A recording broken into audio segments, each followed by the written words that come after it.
Allez, bonjour à tous, bonjour à vous mesdames et messieurs, excellent vendredi. Merci encore de nous retrouver ce matin sur votre antenne avec 10-12 le Zénith, émission qui vous donne l'occasion chaque matin à travers ce talk de pouvoir mieux comprendre en réalité tout ce qui gravite autour du Cameroun, mais surtout aussi sur le continent africain dans une certaine mesure. Et parlons du continent africain, les regards sont arrivés ce matin vers le Mali où on le sait, le 7 juin prochain, Assimi Goïta pourrait bien sûr prêter serment. Quand on le dit, en même temps, la France vient de décider de se retirer de façon militaire du côté du Mali. La question évidente est de savoir à quand le départ de la France, évidemment, du Mali aujourd'hui. Qu'est-ce qu'il en est de cette histoire qui est devenue une folle histoire sur les réseaux sociaux, mais surtout relayée à travers une certaine presse aujourd'hui au Cameroun, concernant ce jeune garçon qui serait décédé au quartier village ici à Douala, et d'ailleurs enterré il y a quelques jours seulement, après avoir accepté de donner son soutien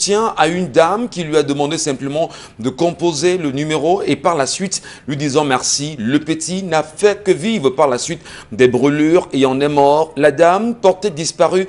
Comment comprendre que l'on soit dans un phénomène pareil et ce fait devient en même temps, on va dire, un peu plus que récurrent. Qu'est-ce qui se passe à Douala? Phénomène de sorcellerie ou pas?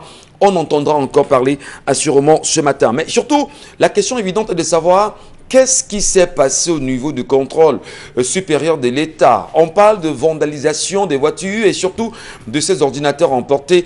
Le sujet fait parler plus d'un. La question évidente est de savoir qui sont ceux impliqués dans cette énième mafia aujourd'hui. Pourquoi tenter réellement de se faire ces documents-là? Qu'est-ce qu'on fera avec ces ordinateurs? Madame, Messieurs, merci à tous. Merci à vous de nous retrouver sur Equinox. C'est le Zénith en compagnie de la grande famille Charles Bachou, Isabelle Carozopet, Dominique Audrey Yengelek et Belmondo Ndjouaka. Nous sommes unis pour la même mission, celle de vous servir, vous informer, vous éduquer, mais surtout créer une réelle reliance sociale avec vous au quotidien. Allez, Belmondo Ndjouaka, ce matin, bon vendredi, bienvenue. Bonjour, bon vendredi à tous les téléspectateurs d'Equinox Télévision et des 10-12, le Zénith. Je voudrais souhaiter bonne chance aux Lions indomptables du Cameroun qui vont affronter en match amical l'équipe du Nigeria. Bon, la question qui se pose, c'est pourquoi a-t-on choisi avec les infrastructures que les deux pays ont, et notamment le Cameroun qui s'apprête à organiser une Coupe d'Afrique des Nations. Avec tout ça, on a choisi quand même un stade municipal, un stade du quartier pour livrer cette rencontre, double confrontation Cameroun-Nigeria en Autriche, alors qu'on a pas mal de stades quand même chez nous, on ne vend que les stades tous les jours. On se pose bien la question.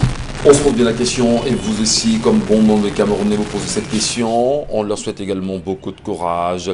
Et bien voilà. Allez, Charles Bachou, bonjour.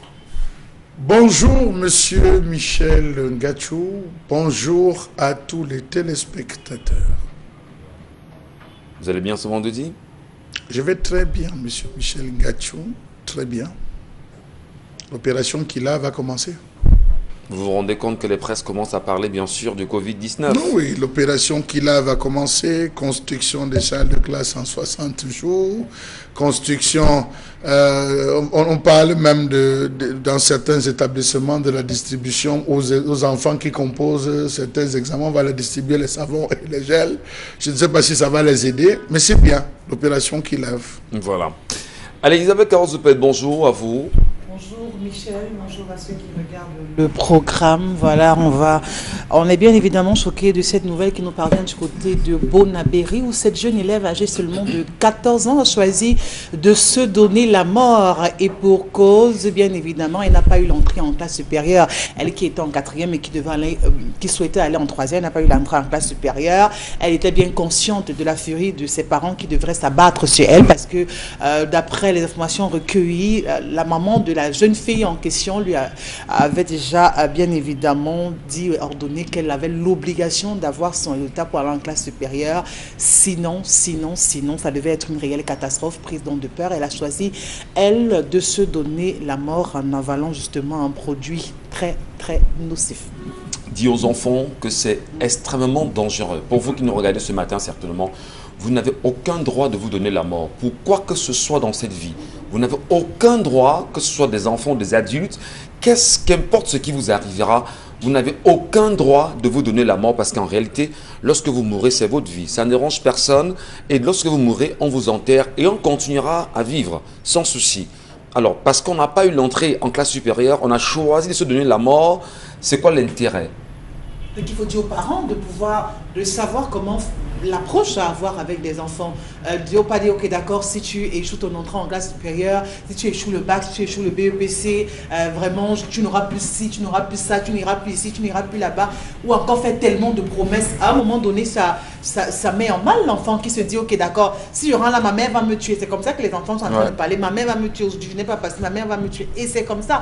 Elle se dit, ok d'accord, autant mieux me soustraire de cette vie avant que ma mère ne le fasse. Merci beaucoup. Il y a papa qui disait à son temps, va à l'école, si tu veux, tu vas, tu veux, tu n'y vas pas. C'est ta vie, c'est pas la mienne. Voilà.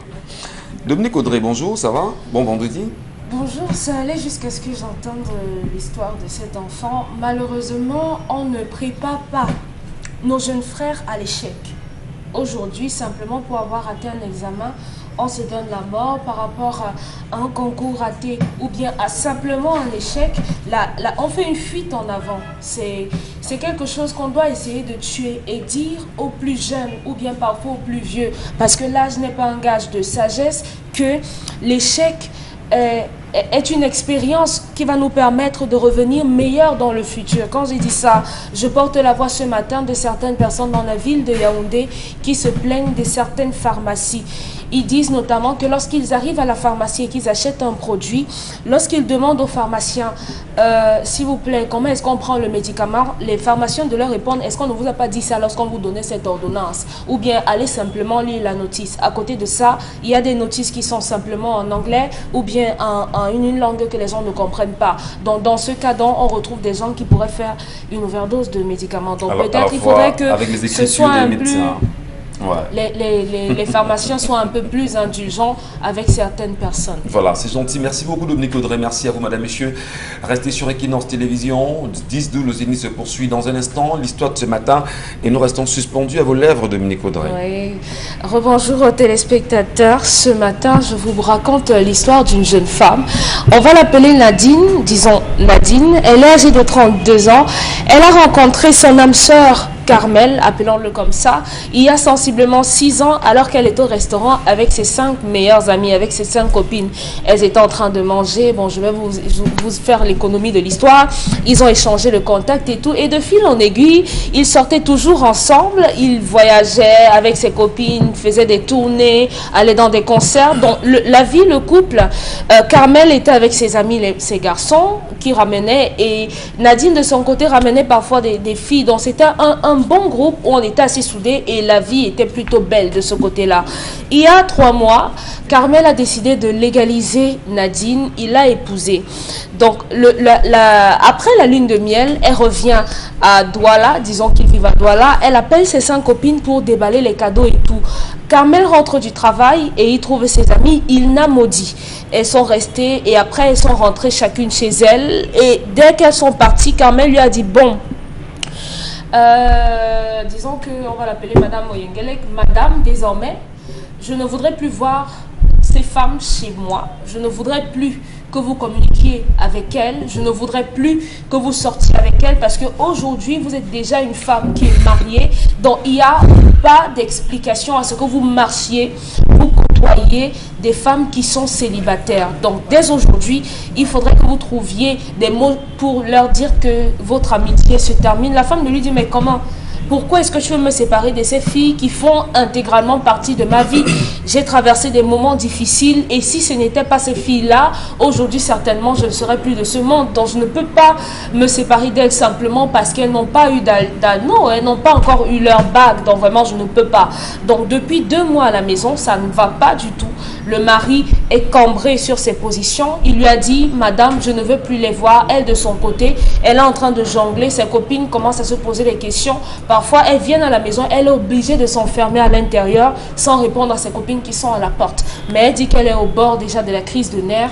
Elle va craquer si ça continue comme ça. Comment gérer cette situation? Est-ce que lorsqu'on est marié et on est célibataire, l'amitié est incompatible? Merci beaucoup Dominique Audrey. Eh bien, en même temps, nous saluons tout homme ce matin qui serait dans cette situation en demandant comment parvenez-vous justement à le faire. Et les femmes qui nous regardent aussi, certainement elles viennent d'entrer dans le mariage. Comment parvenez-vous à gérer vos ex-copines, du moins vos copines, vos amis d'enfance devenues aujourd'hui, enfin qui sont encore célibataires pour la plupart? Comment les gérez-vous? Est-ce que c'est raisonnable en même temps de s'écarter convenablement, je veux dire complètement, des amitiés d'enfance quand même? Isabelle Carole Zoupet, on a mis du temps ensemble, on a partagé des choses ensemble. Et du jour au lendemain, parce qu'on est marié, monsieur vous dit, ben madame, désormais chez moi, puisque vous êtes madame, vos copines célibataires, je n'en veux plus. Et basta. Vous réagirez comment vous? Non, c'est dur, c'est très dur, c'est un peu cruel de la part du mari de prendre une telle décision aussi carrée, être aussi ferme sur ses positions. Je ne pense pas qu'il faut réagir de la sorte. Vous avez trouvé une femme, vous l'avez épousée. Cette femme avant avait des amis. Cette femme avant vous côtoyait des personnes. Pourquoi aujourd'hui? Parce que vous êtes arrivé, vous voulez que cette femme coupe le pont avec toutes les personnes avec qui elle a justement partagé de son enfance jusqu'à cet âge où vous l'avez trouvé, choisi de faire votre vie avec elle. Il y a des amitiés que pour rien au monde on ne changerait pas. Il y a des copines avec lesquelles vous avez passé 10 ans, 15 ans, 20 ans ensemble. Vraiment, vous étiez voisines d'abord au quartier, vous êtes devenus amis, camarades de classe et tout. Alors, ça devient compliqué de pouvoir mettre un terme à une telle relation. Elle n'est pas mariée, ça ne s'achète pas dans un marché, une alliance. On peut vouloir se marier, ne pas avoir trouvé peut-être la bonne personne avec on choisit justement de s'abstenir. Donc, le fait que les copines de cette dame ne soient pas mariées et qu'elle le soit, moi je crois que ce n'est pas une raison pour mettre un terme à une relation. Vous savez quand à des relations peut-être. Oui, à leur relation amicale. C'est-à-dire que le monsieur n'est plus d'accord que sa femme traîne avec des femmes célibataires. Ouais. Parce que lui, il estime que sa femme est mariée, elle est passée à autre chose. Mais moi, je ne suis pas d'accord. Et qu'elle risque de l'empoisonner. Et qu'elle risque justement de la désorienter. Au bon mars du mariage quand même. Moi, je crois qu'il faut avoir une certaine maturité, il faut avoir une certaine ouverture d'esprit et il faut toujours prôner le dialogue. On peut avoir des femmes qui sont mariées mais qui empoisonnent couple, qui sont tout le temps en train de vous dire comment tu es en train de racoler 5 000 francs pour aller au marché. Pourtant, mon mari, lui, me rationne 300 000 francs par mois. Ça veut donc dire 10 000 francs par jour. Comment toi, Isabelle Carole, je te retrouve avec 50 000 d'argent de ration? C'est pas normal. Il faut dire à ton mari d'ajouter ça. C'est-à-dire, elle commence à vous empoisonner la vie. Comment tes enfants vont à l'école à pied, ils doivent prendre la voiture. Tu as vu comment les miens sont ceci, les miens sont cela et tout. Elle vous empêche, c'est-à-dire qu'elle vous raconte des choses qui ne tiennent pas la route. Et là, vous êtes tenté le soir, quand monsieur arrive, de lui dire, est-ce que tu sais que chez Dominique, voilà comment ça se passe. Par contre, chez moi, ce n'est pas le cas. Moi, je dis, c'est la mentalité qu'on épouse, c'est la mentalité qu'on choisit en amitié. C'est pas la personne, c'est pas le statut de la personne qui importe lorsqu'on parle d'amitié. C'est pas le fait que la personne soit mariée, soit célibataire qui va justement déterminer le choix si on l'accepte dans sa vie comme ami ou pas. C'est le comportement de la personne en question. Il y a des filles qui sont célibataires, qui marchent avec des femmes mariées, qui justement entretiennent de bonnes relations. C'est-à-dire que personne ne jalouse de l'autre, n'envie l'autre, ne se laisse intimider ou encore influencer. Parce que c'est justement la crainte de monsieur. Est-ce que cet homme, justement, quand il le dit, Isabelle Carole, oui, est-ce qu'il n'aurait pas aperçu ou constaté dans les allus de ses copines ou bien de ses ex-copines, si vous voulez, des amis d'enfance de madame, je veux dire, il n'aurait pas fait de remarques désobligeantes quand même? Vous êtes venu trouver votre femme avec ses copines. Ouais. Vous n'avez rien dit. Vous êtes resté tranquille. Vous avez papoté avec elle. Vous êtes allé par-ci et tout ce qui va avec. Maintenant que votre femme est mariée, vous pensez qu'elle doit être à l'abri de ce genre de personnes. Moi, je crois que ce n'est pas comme ça qu'on résout certaines situations. Parce que si ces filles, il n'y a rien qu'on devrait reprocher dans leur comportement, alors moi je pense que c'est pas normal que monsieur dise ça. Alors j'ai pas envie de faire l'inverse parce qu'il y en a qui vont tirer sur moi pour dire ok d'accord, tu ne dois pas parler de l'autre, du camp d'en face. Mais moi je serais tentée de vous demander parce que quand est-ce que vous avez la possibilité de dire à votre mari non écoute tu es déjà marié avec moi, dans ton ami tel et tout ça, vraiment il faut arrêter les amitiés et tout. Vraiment, si peut-être c'est pas un coup de poing que vous allez recevoir et tout ce qui va avec, parce qu'il va vous dire combien... Il y a des femmes qui le font quand même. Il y a des femmes qui le font, beaucoup. Elles amènent justement leur mari ou leur conjoint à ça veut dire que l'homme s'y prend mal. La femme emmène le mari dans la mesure où elle se rend compte que Carlos avec qui vous traînez ou tel avec qui vous traînez n'a pas de bonnes attitudes. Là, à ce moment, il peut vous dire, chérie, écoute, fais un peu attention. Et ça avait beaucoup de tact. Mais l'homme qui vous dit, madame, vous êtes mariée, vous n'avez plus le droit de marcher avec des filles célibataires, moi, je crois qu'il n'a rien compris. Très bien. Alors, est-ce qu'on peut dire qu'il y a des amitiés toxiques au mariage Belmondo Njouaka aujourd'hui qui ferait que des hommes devraient se méfier, d'une part, et est-ce qu'on peut également dire que les hommes également peuvent être un peu plus, on va dire, exigeants au point d'éloigner madame des gens avec qui elle peut quand même de temps en temps partager quelques grands moments de sa vie? Comment vous comprenez l'histoire? Moi, je vois ça sur deux angles. Soit le monsieur a pris le temps d'observer, ok, les copines, l'attitude des copines, essayer de suivre les commentaires quand elles sont entre elles. Parfois, les copines viennent à la maison, vous êtes dans la chambre, vous suivez les commentaires au salon, ou bien vous êtes dehors, vous les écoutez parler. Ouais. Bon, les sujets qu'elles abordent. Et le monsieur, justement, se rend compte que ces femmes-là peuvent influencer négativement son épouse. Mon épouse. Ouais. Et donc, elle est dans une situation de femme mariée, les autres sont célibataires. Je ne dis pas forcément qu'il n'y a pas. Je vais même aller plus loin en vous disant que, et oui, il y a des femmes qui ne sont pas mariées, qui sont des bonnes compagnes pour vos femmes. Voilà. Au point où vous avez même un problème avec votre épouse, vous appelez son amie intime qui est une autre femme qui n'est pas mariée pour lui dire que dis à ta copine que voilà ce que ta copine fait. Il y a des gens qui font confiance aux copines de leur épouse. Mais dans ce cas, il dit bien, toutes celles avec qui tu as grandi, toutes celles avec qui tu as fait tes amitiés, parce qu'elles ne sont pas mariées. Je n'en veux plus, parce qu'elles sont célibataires. Moi, j'ai dit que je voyais ça sur 2 ans. Premier angle, ça veut dire que l'homme estime peut-être que ces femmes-là influencent négativement son épouse. Ouais.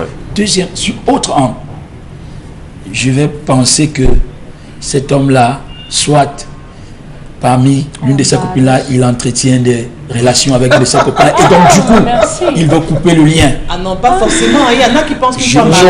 Non, ce sont ses arguments. Oui, je suis d'accord. Poursuivons. Le gars, il voit que en sortant avec la copine à sa femme et que les deux restent encore amis là, un jour, il y aura étincelle. Voilà, il y aura étincelle. Les femmes sont jalouses, hein. Peut-être même c'est même celle de dehors qui va exposer même, donc qui va vouloir être plus présente et ça va susciter. Attendez, le débat n'est pas à ce niveau de concret. Non, le débat n'est pas à ce niveau. Donc je dis donc, soit donc ce monsieur-là, il entretient des rapports, il a une relation avec... c'est une probabilité. C'est une probabilité. Alors, avec une ou quelques-unes de ces copines-là, et du coup, connaissant donc la moralité, la mauvaise de ces femmes-là, il dit, vraiment, c'est pas des bonnes femmes avec qui mon épouse doit marcher, parce que si déjà elles parviennent à tromper leur copine, là, ça devient très compliqué. Il faut la morale. Oui, mais attendez, oui, il est allé, il a essayé. Parfois, on va tester. On a vu des femmes envoyer leur copine draguer le mari. Va un peu, je veux voir si le type là est sérieux avec moi, s'il est fidèle. Elle montre la copine va séduire toutes les séductions possibles. Quand l'on tombe, allez, c'est la copine qui vient de ton mari, là, il n'est pas bien. Voilà. Mais non, il a quand même raison ou pas? Oui, mais je dis que... Il a quand même raison de dire, écarte-toi, parce que l'autre argument, l'autre vision, l'autre angle de traitement, c'est que certainement les filles se parlent souvent entre elles. Elles se disent des choses. Ouais. Et lui se dit, ben, j'ai supporté autant que je peux supporter parce que je la voulais comme épouse. Maintenant que je l'ai eu comme épouse, elle devrait s'en écarter désormais. Mais c'est aussi ça, sécuriser sa famille, non? Oui, je dis protéger sa famille, non? Oui, s'il a constaté que ces femmes-là influencent négativement et que c'est un danger pour son foyer, on peut dire qu'il... Dans ce sens, oui, je suis d'accord que ça, c'est protéger son foyer. Mais je ne pense pas que toutes ces filles-là, quand même, sont aussi mauvaises au point où il dit n'en veut aucune d'elles. Parmi, il devrait quand même avoir une quand même qui a une bonne moralité. Donc. Mais je dis, c'est l'alliance qui compte. Donc, dire qu'on va couper tout lien avec ses amis d'enfance, c'est parce qu'on est... Vous ne validerez pas ça? Non, pas forcément. Du tout? Non. Très bien.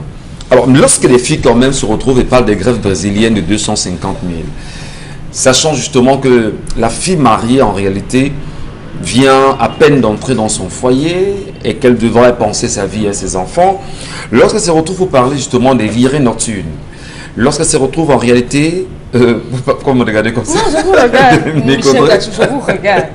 Parlez des virées nocturnes. Lorsqu'elle se retrouve par des virées nocturnes par exemple, et lorsqu'elle se retrouve pour dire d'autres petites choses, des choses connes qu'elles font entre femmes. On en prend les détails. Moi, je alors, sais pas. et que l'homme par hasard tombe sur une conversation pareille. Est-ce qu'il n'a pas le droit, est-ce qu'il n'a pas raison de dire, madame, arrêtez-moi toute relation amicale avec celle avec qui vous avez grandi, parce que là, je me rends compte que non seulement ils sont célibataires, mais elles risquent de te réentraîner dehors, et pourtant, je veux que tu restes à l'intérieur. Moi, Sa crainte n'est pas légitime de Je me serais attendue à ce qu'on dise que elle peut être avec une femme célibataire et la femme célibataire lui donne des astuces pour être infidèle et tromper son mari, mais vous parlez simplement des greffes. Non. Vous parlez simplement de l'anniversaire des astuces, c'est tout ça de Carole. Oui, vous êtes allé à l'anniversaire de Carole, oui. Ouh, le gâteau était bon, vraiment, il faudrait qu'elle nous passe le numéro de son pâtissier et tout. C'est ça qui va déstabiliser votre foyer.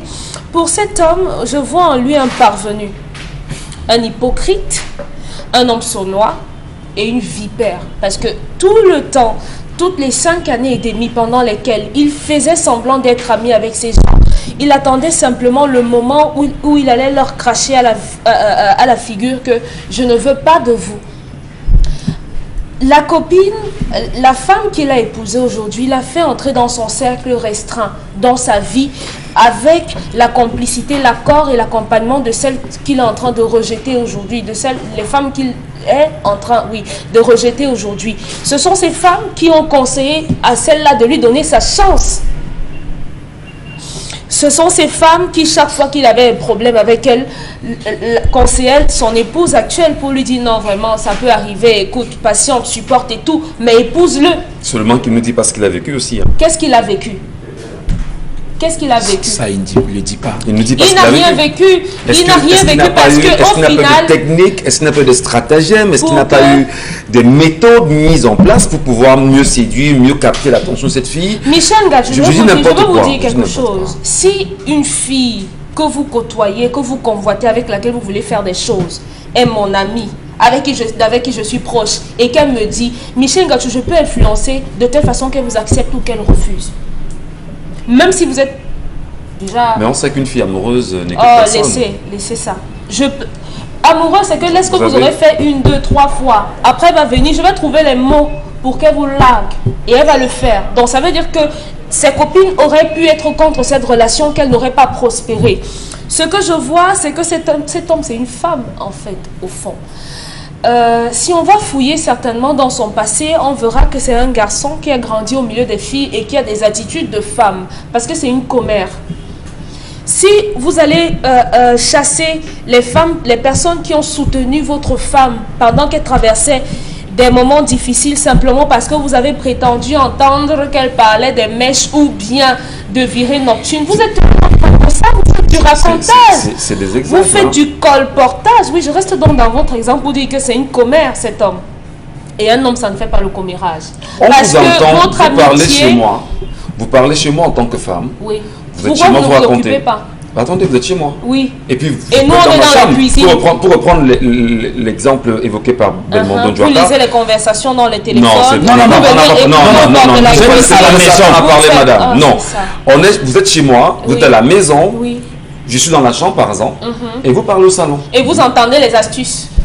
Donc vous pensez que si une femme veut faire des astuces, elle va parler alors que vous êtes dans la chambre et vous racontez. Voilà. Mais non, je suis désolée. Ça se fait. Vous êtes sur terre quand même de je suis vraiment sur terre.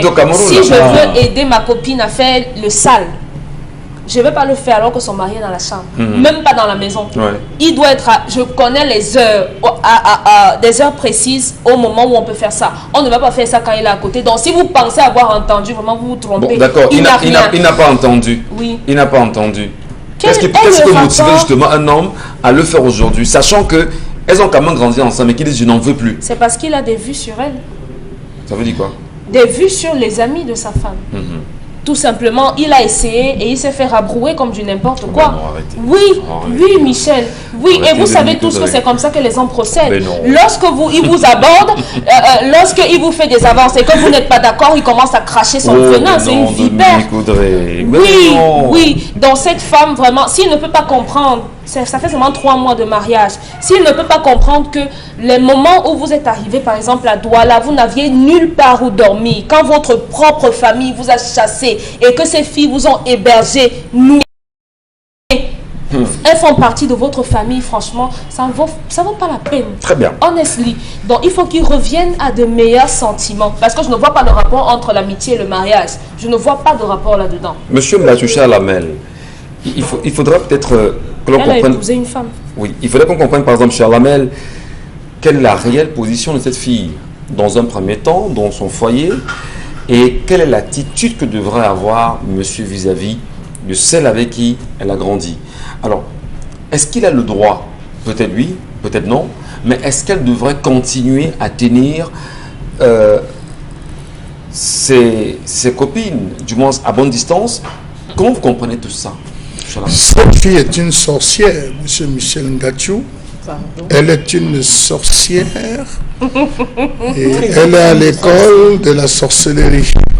Elle est mariée de corps et libre d'esprit. Elle est dans les prairies à naviguer. Si elle avait reçu l'école du mariage, monsieur Michel Ngachou, si elle était allée à l'école du mariage, on lui aurait appris que joue ta vie. Amuse-toi, découvre les fleurs, sachant qu'un jour, tu seras appelé à t'asseoir. C'est ce que les mamans disent aux jeunes filles. La preuve, lorsque les jeunes garçons, chez les occidentalisés, filles comme hommes, décident de se marier, il y a ce qu'on appelle enterrement de vie de garçon. Vous appelez ça quoi ça? Enterrement de vie de jeunes garçons, enterrement de vie de la jeune fille. Elle enterre quoi? Le célibat. Elle enterre quoi? Le célibat. Tout ça. Elle enterre tout ça, monsieur Michel Ngachou. La bordellerie dehors, excusez l'expression, la vadrouillage, le farfouillage, les sorties, c'est ça qu'elle enterre. En disant, ne me cherchez plus là-bas parce que désormais je serai ici. Excusez l'expression, j'emploie une expression triviale pour que les gens essayent de comprendre. C'est des expressions que les gens emploient au quartier. On est d'accord. Or, chez le jeune garçon, Bantou, il commence sa vie sexuelle après qu'on l'a circoncis. Après la circoncision, on commence à lui dire, après là, c'est pour ça que l'âge de la circoncision est important, 10 ans, tu deviens un homme. On l'initie à 15-16 ans. Il doit flirter, monsieur Michel Ngachou, avec une vieille femme qui va l'initier au rudiment de la sexualité. C'est très important. Les Bantous respectent cet état. On va dire à la jeune fille que toi qui pars te marier, c'est la tante, la matriarche de la famille qui appelle la fille. Comme tu vas te marier là, je parle trivialement, excusez-moi. Comme tes fesses bougent là, non, tu vois si tes fesses bougent, sache que désormais, comme tu es un malade, tu vas poser tes fesses sur le banc. Je parle, les mamans écoutent, tu vas poser tes fesses sur le banc. Les sorties, c'est interdit. Tu ne sortiras que lorsque ton mari te dira, ok. Pour sortir, tu demanderas la permission de ton mari. Les mamans t'enseignent cela. Tu vas tamiser tes relations. Une femme chez les Bantous qui se marie à minimum 5 ans, où ses copines la laissent vivre le mariage, la laissent sentir le mariage. Matin, midi, soir, le mari a besoin de toi, le mari est présent, l'amour. Vous laissez celle qui vient de se marier respirer. Je dis 5 ans, monsieur Michel Ngachou. Ouais. La vestimentation, de par la valise, c'est l'homme qui constitue la valise. Ta vestimentation change. Parce qu'il paye la valise et il t'habille en te donnant les idées de comment il veut te voir dans le mariage. Tu as les mini que tu mettais, tu vas sortir en longue jupe. Les histoires que tu mettais, tu commences à changer. Tu te mets dans une classe parce que tu auras double regard. Le regard de ta mère qui t'a élevé et le regard de ta belle famille. La nutrition, tu vas te retrouver à prendre certains repas. Le temps, tu n'auras plus le temps pour toi, mais tu auras le temps pour ton mari. Donc cet homme a raison. Il a raison. Il a à 1000%, il a raison. Selon les banques, ton téléphone. Alors là, vous avez des femmes qui se marient, en plein mariage, l'ex s'appelle. Quand je viens de voir sur Facebook, tu te maries, est-ce que c'est vrai? Jamais entendu. Vécu. Vous n'avez pas entendu, moi j'ai vécu. Donc, monsieur Michel Katou, l'enfant même qui se marie doit nettoyer son propre téléphone. N'avoir que le numéro de sa famille et celle de sa belle famille. On laisse d'abord les amis. Parfois, certains hommes vont jusqu'à dire à la femme, tu changes de numéro de téléphone parce que tes ex vont t'appeler. C'est important. Mais pas vrai.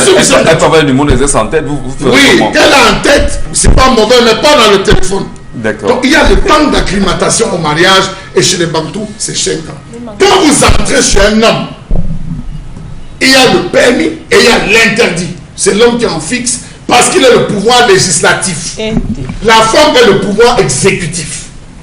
La famille a le grand pouvoir judiciaire. Ça, il faut le savoir. Les belles-sœurs qui contrôlent, qui guettent, qui observent, c'est le pouvoir judiciaire. L'homme, c'est le pouvoir législatif. Ouais. Madame, on entre chez moi à 15h. Tu entres à 15h01, je fais mon contact, tu vas dormir là où tu étais. C'est l'homme qui dicte les règles, règlement intérieur du domicile. C'est un exemple. Madame, chez moi, Carole, on n'a pas dit madame, chez moi, tu ne me fixes pas dans le regard comme vous me regardez. Vous me fixez dans le regard, ça devient un problème. Non, mais là, c'est le mariage. Non, mais est-ce que c'est dans le mariage? Michel, on épouse un homme comme ça, sans ça. Permettez-moi, je suis en train de vous donner. Je n'ai pas dit que c'est ce que je fais. Je dis, c'est l'homme qui dicte. C'est le mariage, Isabelle Carole. C'est plus le mariage. Il fixe les règles avec qui? Le règlement intérieur, il fixe ça avec qui? Monsieur Michel, sur quelle base? Madame, on mange chez moi à midi. À midi 2. Je ne mange plus. Moi, je mange. Et je fais tout ça dehors. Moi, je mange. Madame, ne mange plus. C'est l'homme qui dicte les règles dans son... On le fait ensemble. Non. On le fait ensemble. Il n'y a pas de notre couple. Il n'y a pas de coq dans un bassin. Restez dans votre village, mariez-vous là-bas. La preuve, c'est vous qui vous plaignez. Permettez que je réponds, c'est vous qui vous plaignez. J'ai du mal à accepter ça. L'homme a donc édicté les règles dans le foyer en disant, tes amis, je ne lève pas. Vous avez des maisons, des domiciles où... Vous avez la raison. Vous avez des domiciles où l'homme ne se balade à l'intérieur qu'en mini-culotte. Ouais. Il y a des domiciles où l'homme, il aime rester à la maison en mini-culotte. Permettez-moi.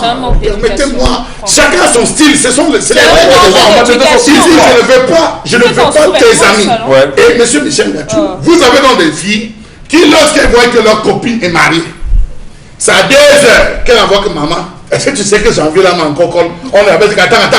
Je sors, elle sort de la chambre. Elle va te dire qu'il a comment? Son esprit est dehors. Merci beaucoup. L'homme là où il a utilisé la bonne matière, tu ne vois plus tes amis. Non, vraiment. Non, vraiment. 30 secondes, 30 secondes, avance. C'est cruel ce genre de propos, c'est dur à digérer. Vraiment, se marier n'est pas... C'est pas comme si on devait vous ôter ou encore vous épargner, vous soustraire ou encore vous couper de tout. Quand même, le règlement intérieur dans un couple se fait de commun accord. D'où sortir que c'est monsieur qui va fixer les règles et vous devez simplement obéir à cela. Merci. Non, on le fait de commun accord. Maintenant, en ce qui concerne les copines, on peut juger ensemble si telle ou telle autre personne peut être avec moi ou pas. Merci. Pas question de dire que ok, d'accord, il y aura... Merci à vous. Merci à vous. Michel, merci à vous. Nous poursuivons l'émission. Ce n'est plus le mariage. Ce n'est plus le mariage dans ce cas. Jean-Ravel, Isabelle Carole. Ce n'est plus le mariage dans ce cas. On poursuit l'émission, je vous en prie. La colère tout de suite. Madame, monsieur.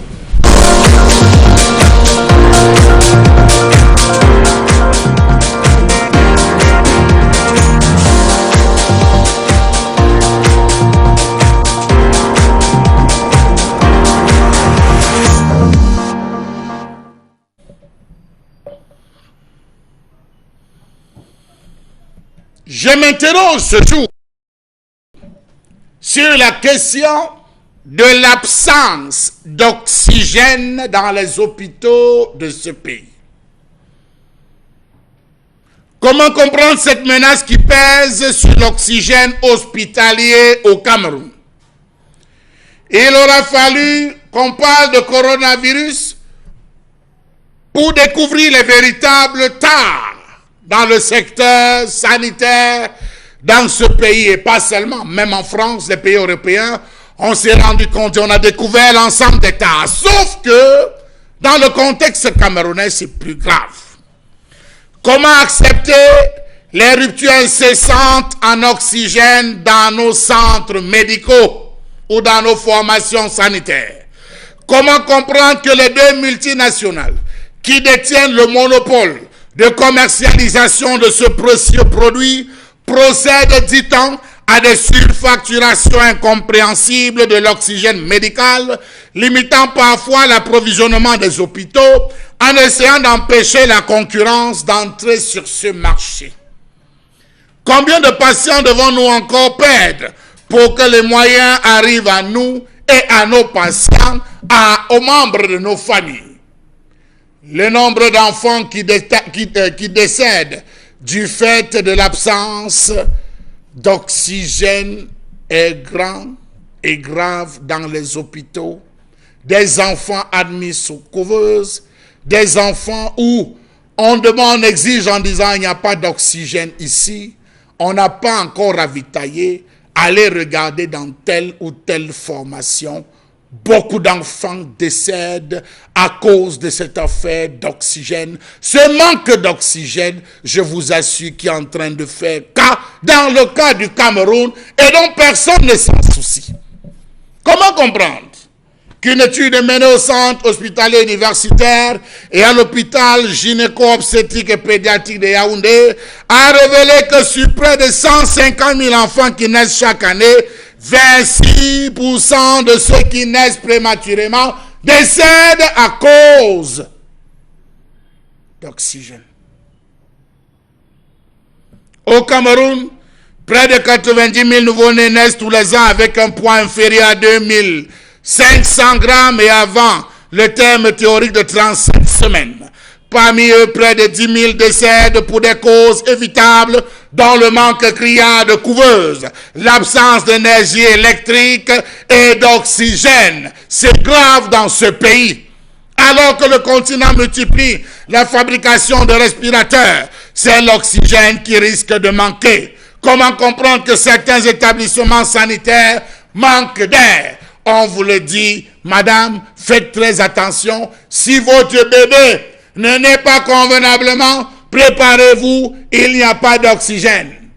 L'enfant admis ne va pas s'en sortir. Et voilà comment des enfants meurent. Que dire des patients atteints de maladies respiratoires à des moments? Si le sifflement s'arrête, dit-on dans les hôpitaux, les malades savent qu'ils vont mourir. Si le bruit s'arrête, c'est que l'oxygène ne sort plus de la bouteille. Vide, dira-t-on, c'est que l'oxygène ne pallie plus les défaillances des poumons. Comment comprendre que seuls des cas les plus tragiques sont servis avec certaines familles qui s'approvisionnent auprès des structures privées? Dans certains hôpitaux, on s'est retrouvé à vendre l'air, l'oxygène aux enchères. Était-ce ça qu'on avait rêvé pour le Cameroun? L'oxygène médical est un médicament disponible sous forme gazeuse dans des bouteilles haute pression ou sous forme liquide fortement réfrigérée dans des réservoirs isolés. Une pénurie dans les hôpitaux peut entraîner d'énormes pertes en vies humaines. Pourquoi n'existe-t-il pas des infrastructures chargées de la construction de cet oxygène? Savez-vous que sur les 4 véhicules oxygénés que compte, dit-on à Yaoundé, le CHU, 3 sont hors service et l'un ne peut pas être libéré dans l'immédiat parce que, entre guillemets, c'est réquisitionné par X ou Y. Pas d'oxygène dans tel hôpital, pas d'oxygène dans tel autre. On a des patients qui se retrouvent à décéder. Il est temps que des familles endeuillées, des familles victimes de ces cas, portent plainte, que les hôpitaux payent, que le ministère paye. N'allons pas chercher à savoir. N'entrons pas dans ce jeu. Employé généralement. On a passé la commande de 17, on a passé la commande des concentrateurs, l'oxygène va arriver. N'entrons pas à l'intérieur. Le peuple aujourd'hui, nous devons vivre sur du concret. 10 000 enfants meurent chaque année. Pourquoi? Oxygène. Combien de patients décèdent chaque année, seulement pour 2020-2021? Allez imaginer, à cause de l'oxygène. Merci infiniment, Chalamel Batio. Et bien évidemment, le constat que vous faites est assez alarmant. Aujourd'hui au Cameroun, dans les formations sanitaires, ne pas avoir d'oxygène dans les hôpitaux, c'est assez grave quand même. Connaissant les pathologies, si vous voulez, les maladies auxquelles certains patients sont exposés aujourd'hui et les urgences qui en ont besoin en permanence. Comment peut-on comprendre qu'en ce qui concerne la fourniture, la livraison qu'on en soit toujours handicapé, mais surtout que l'on ne dise pas exactement aux patients où se trouve fondamentalement le problème, ou encore qu'on est dans une formation hospitalière et qu'on vous envoie ailleurs. Comment changer, comment revenir à un climat beaucoup plus serein?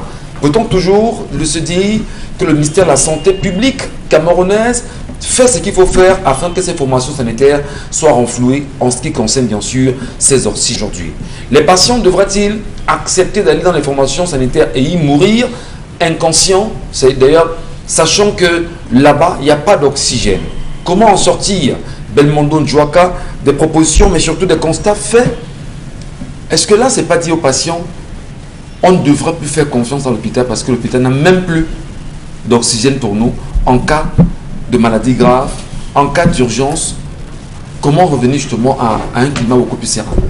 Ouais, c'est grave. Aujourd'hui, on parle de manque d'oxygène dans nos hôpitaux publics. Tout comme il y a quelques jours, je crois que c'était hier, on parlait de manque de kits d'hémodialyse.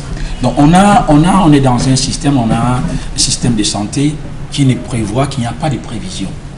Donc parfois c'est quand il y a rupture, qu'on vous dit, comme Charles l'a dit tout à l'heure, on a passé la commande. Devrait-on attendre qu'il y ait rupture pour passer la commande? Les malades devraient-ils attendre les commandes, que les commandes arrivent? Non, ça ne patiente pas. Vous avez des enfants, quand une maman vient mettre au monde un enfant, on lui dit il faut faire une césarienne. C'est dangereux. On vous impose la césarienne. Et peut-être l'enfant naît prématuré justement.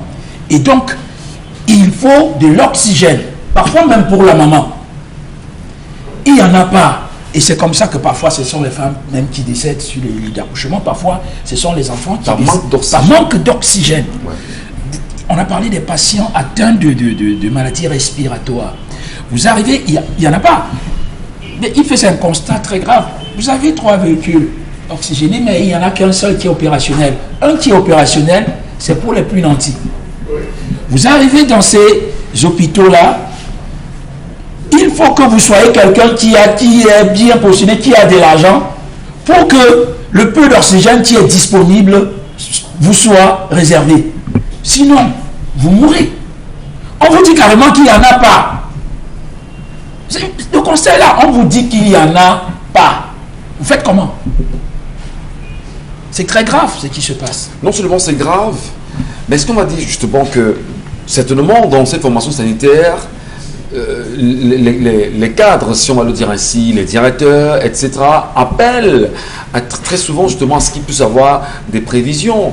Mais qu'est-ce qui peut expliquer qu'on arrive au niveau de la pénurie quand même au Cameroun aujourd'hui? Est-ce que ce n'est pas dire que ceux-là qui sont supposés faire ces livraisons ne respectent pas les commandes, ou encore le boom démographique au Cameroun qu'on a aujourd'hui?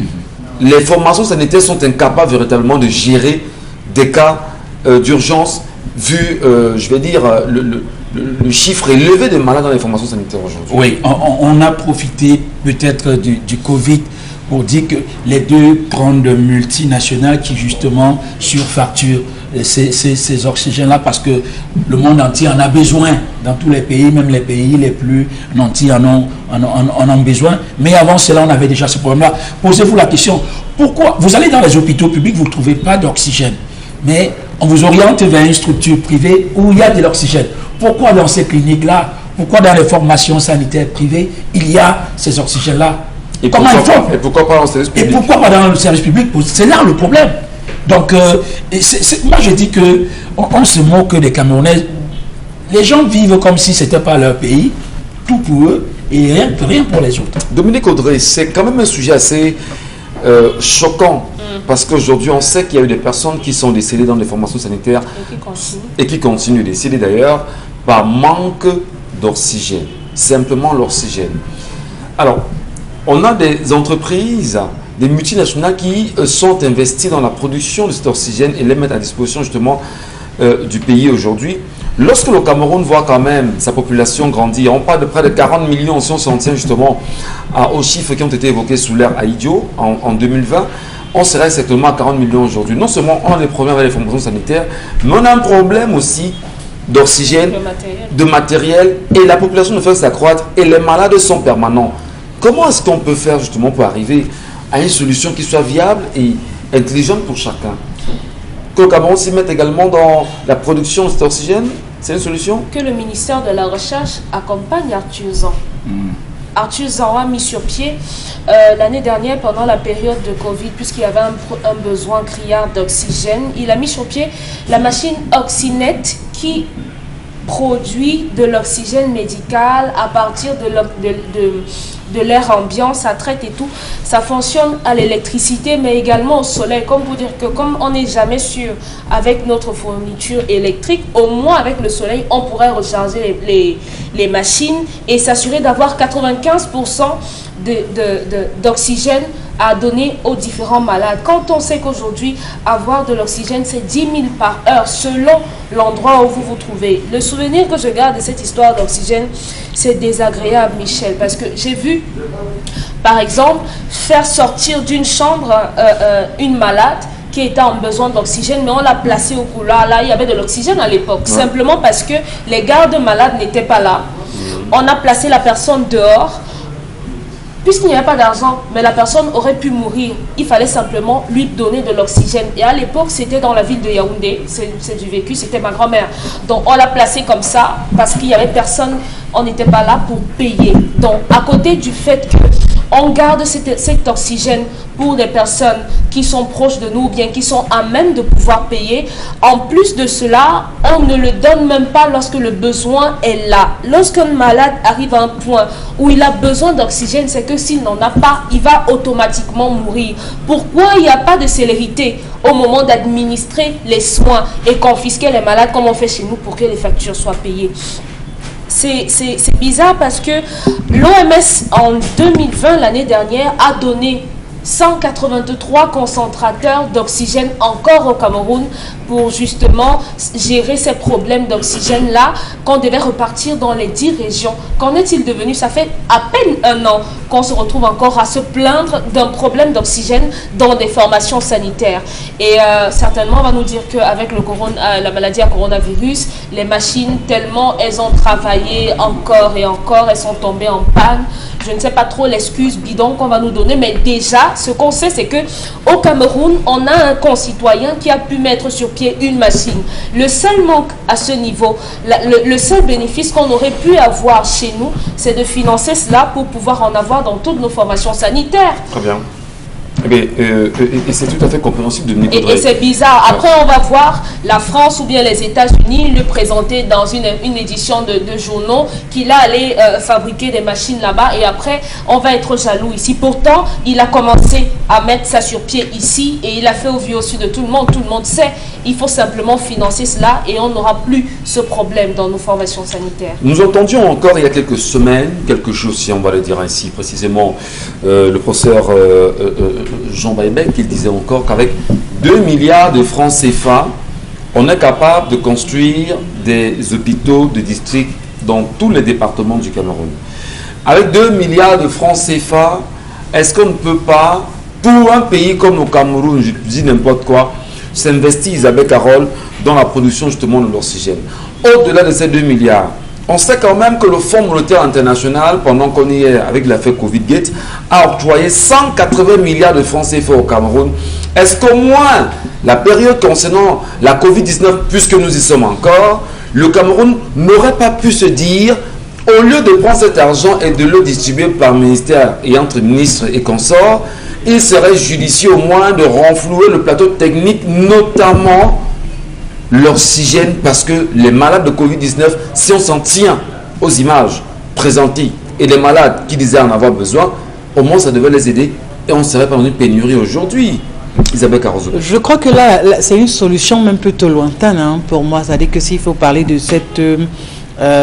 ces fonds pour la gestion des fonds Covid-19, peut-être prendre pour gérer ce genre de situation, je crois que c'est même une solution lointaine.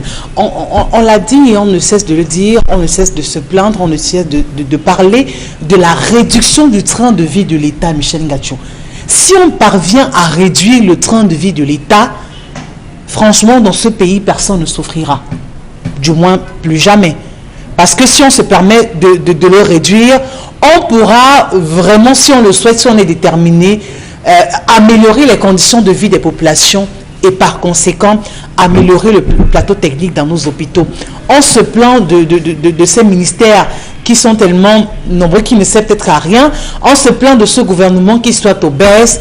On se plaint justement de ce train de vie que ces personnes continuent justement à mener, et ça choque, ça révolte. On se plaint de leur parking, on se plaint de leur niveau de vie, on se plaint justement de tout ce qui va avec justement avec leurs fonctions. Le plateau technique dans les hôpitaux, c'est extrêmement important, surtout pour cette population, parce que eux, ils ont le privilège de se soigner ailleurs, et je le dis toujours, s'ils se soignaient ici, les choses ne seraient peut-être pas les mêmes. Est-ce qu'aujourd'hui, le Camerounais lambda,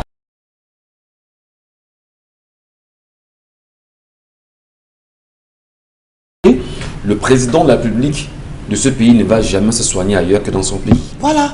Mais sinon, on va toujours, les autres continuent à se soigner ailleurs. C'est normal que dans les hôpitaux, on soit toujours en train de se plaindre de ce que les infrastructures ne répondent pas aux attentes de la population. Encore que le coût même des soins aujourd'hui, c'est un luxe pour beaucoup de Camerounais. C'est la raison pour laquelle lorsqu'on parle des gazons, c'est des métiers ou encore des commerces qui prospèrent, parce que beaucoup fuient la pharmacie, beaucoup fuient la consultation dans les hôpitaux et tout. Comment est-ce qu'on peut expliquer que chaque année, qu'on ait autant de décès et que ça ne nous révolte pas un tant soit peu de se dire ça peut être mon fils, ça peut être mon frère, ça peut être mon cousin, ça peut être n'importe qui. Par conséquent, on a l'obligation au moins de pouvoir améliorer cela. Est-ce qu'on devrait encore être à ce siècle, à cette année encore en train de parler de ces oxygènes qui manquent dans les hôpitaux ou du plateau technique qui soit quelque peu défaillant? Je crois qu'on ne se moque pas les autres et de nous-mêmes qu'on se moque. Alors, et les médecins dans ce cas, ils n'ont rien à faire, ils n'ont rien à dire. Ils attendent comme tout le monde. Que vont faire des médecins, eux qui déjà déplorent les conditions dans lesquelles ils évoluent? Vous voulez qu'ils se plaignent encore pour vous?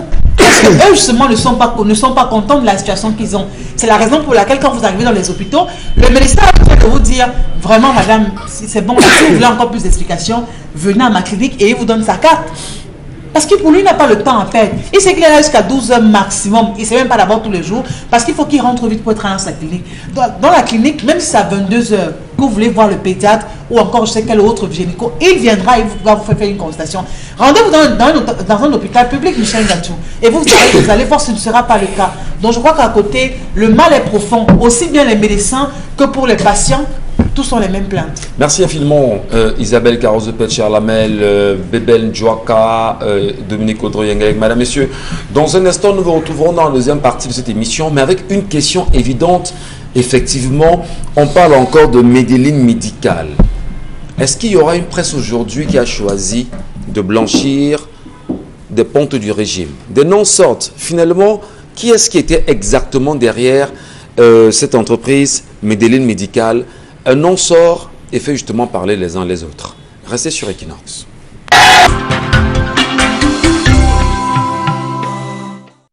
Bon retour à vous, mesdames et messieurs. Merci encore d'Isabelle Carole, ça va? Qu'est-ce qui vous amuse? Vous voulez que je le dise? Oui, dites-nous. Vous voulez que je le dise? Dites-nous. C'est vous qui allez vous plaindre, hein, parce que Non, pas de problème. Voilà. Heureusement que Dominique est là et puis voilà, elle me demande de faire pédale. Si vous voulez passer un week-end en faisant la une sur la toile, c'est vendredi tout à l'heure. On aime la gentillesse. Voilà. Ils sont fous, ces gens. Des gentillesses excessives. Excessif sur ce plateau. Allez donc savoir. C'est bien. Chengatou, pas besoin de nous. C'est mauvais d'être gentil. Non, Non. non. Ça a les yeux, en fait. Vraiment, on Ça est très reconnaît. content de notre présentateur. C'est vendredi. Oh là là, c'est vendredi, ça t'arrive pas très souvent. Ah ben, moi je ne comprends pas, en tout cas. Nous, on te En comprend. tout cas, nous restons sur Equinox, madame, messieurs. Le Zénith se poursuit également. Et n'oubliez pas, tout à l'heure, nous serons avec non seulement des annonceurs, des partenaires. Et au-delà, nous parlions effectivement du manquement existant aujourd'hui dans les formations sanitaires de l'oxygène. Mais il faut quand même mentionner, selon ce rapport mentionné ici par Charlamel Bachoko, 26% d'enfants qui naissent sur les 150 000 au Cameroun chaque année décèdent par manque justement d'oxygène. Mais lorsqu'on a un chiffre pareil, est-ce que ce n'est pas suffisant pour réveiller l'État du Cameroun, réveiller le gouvernement, réveiller en même temps le ministère de la Santé publique sur ces questions?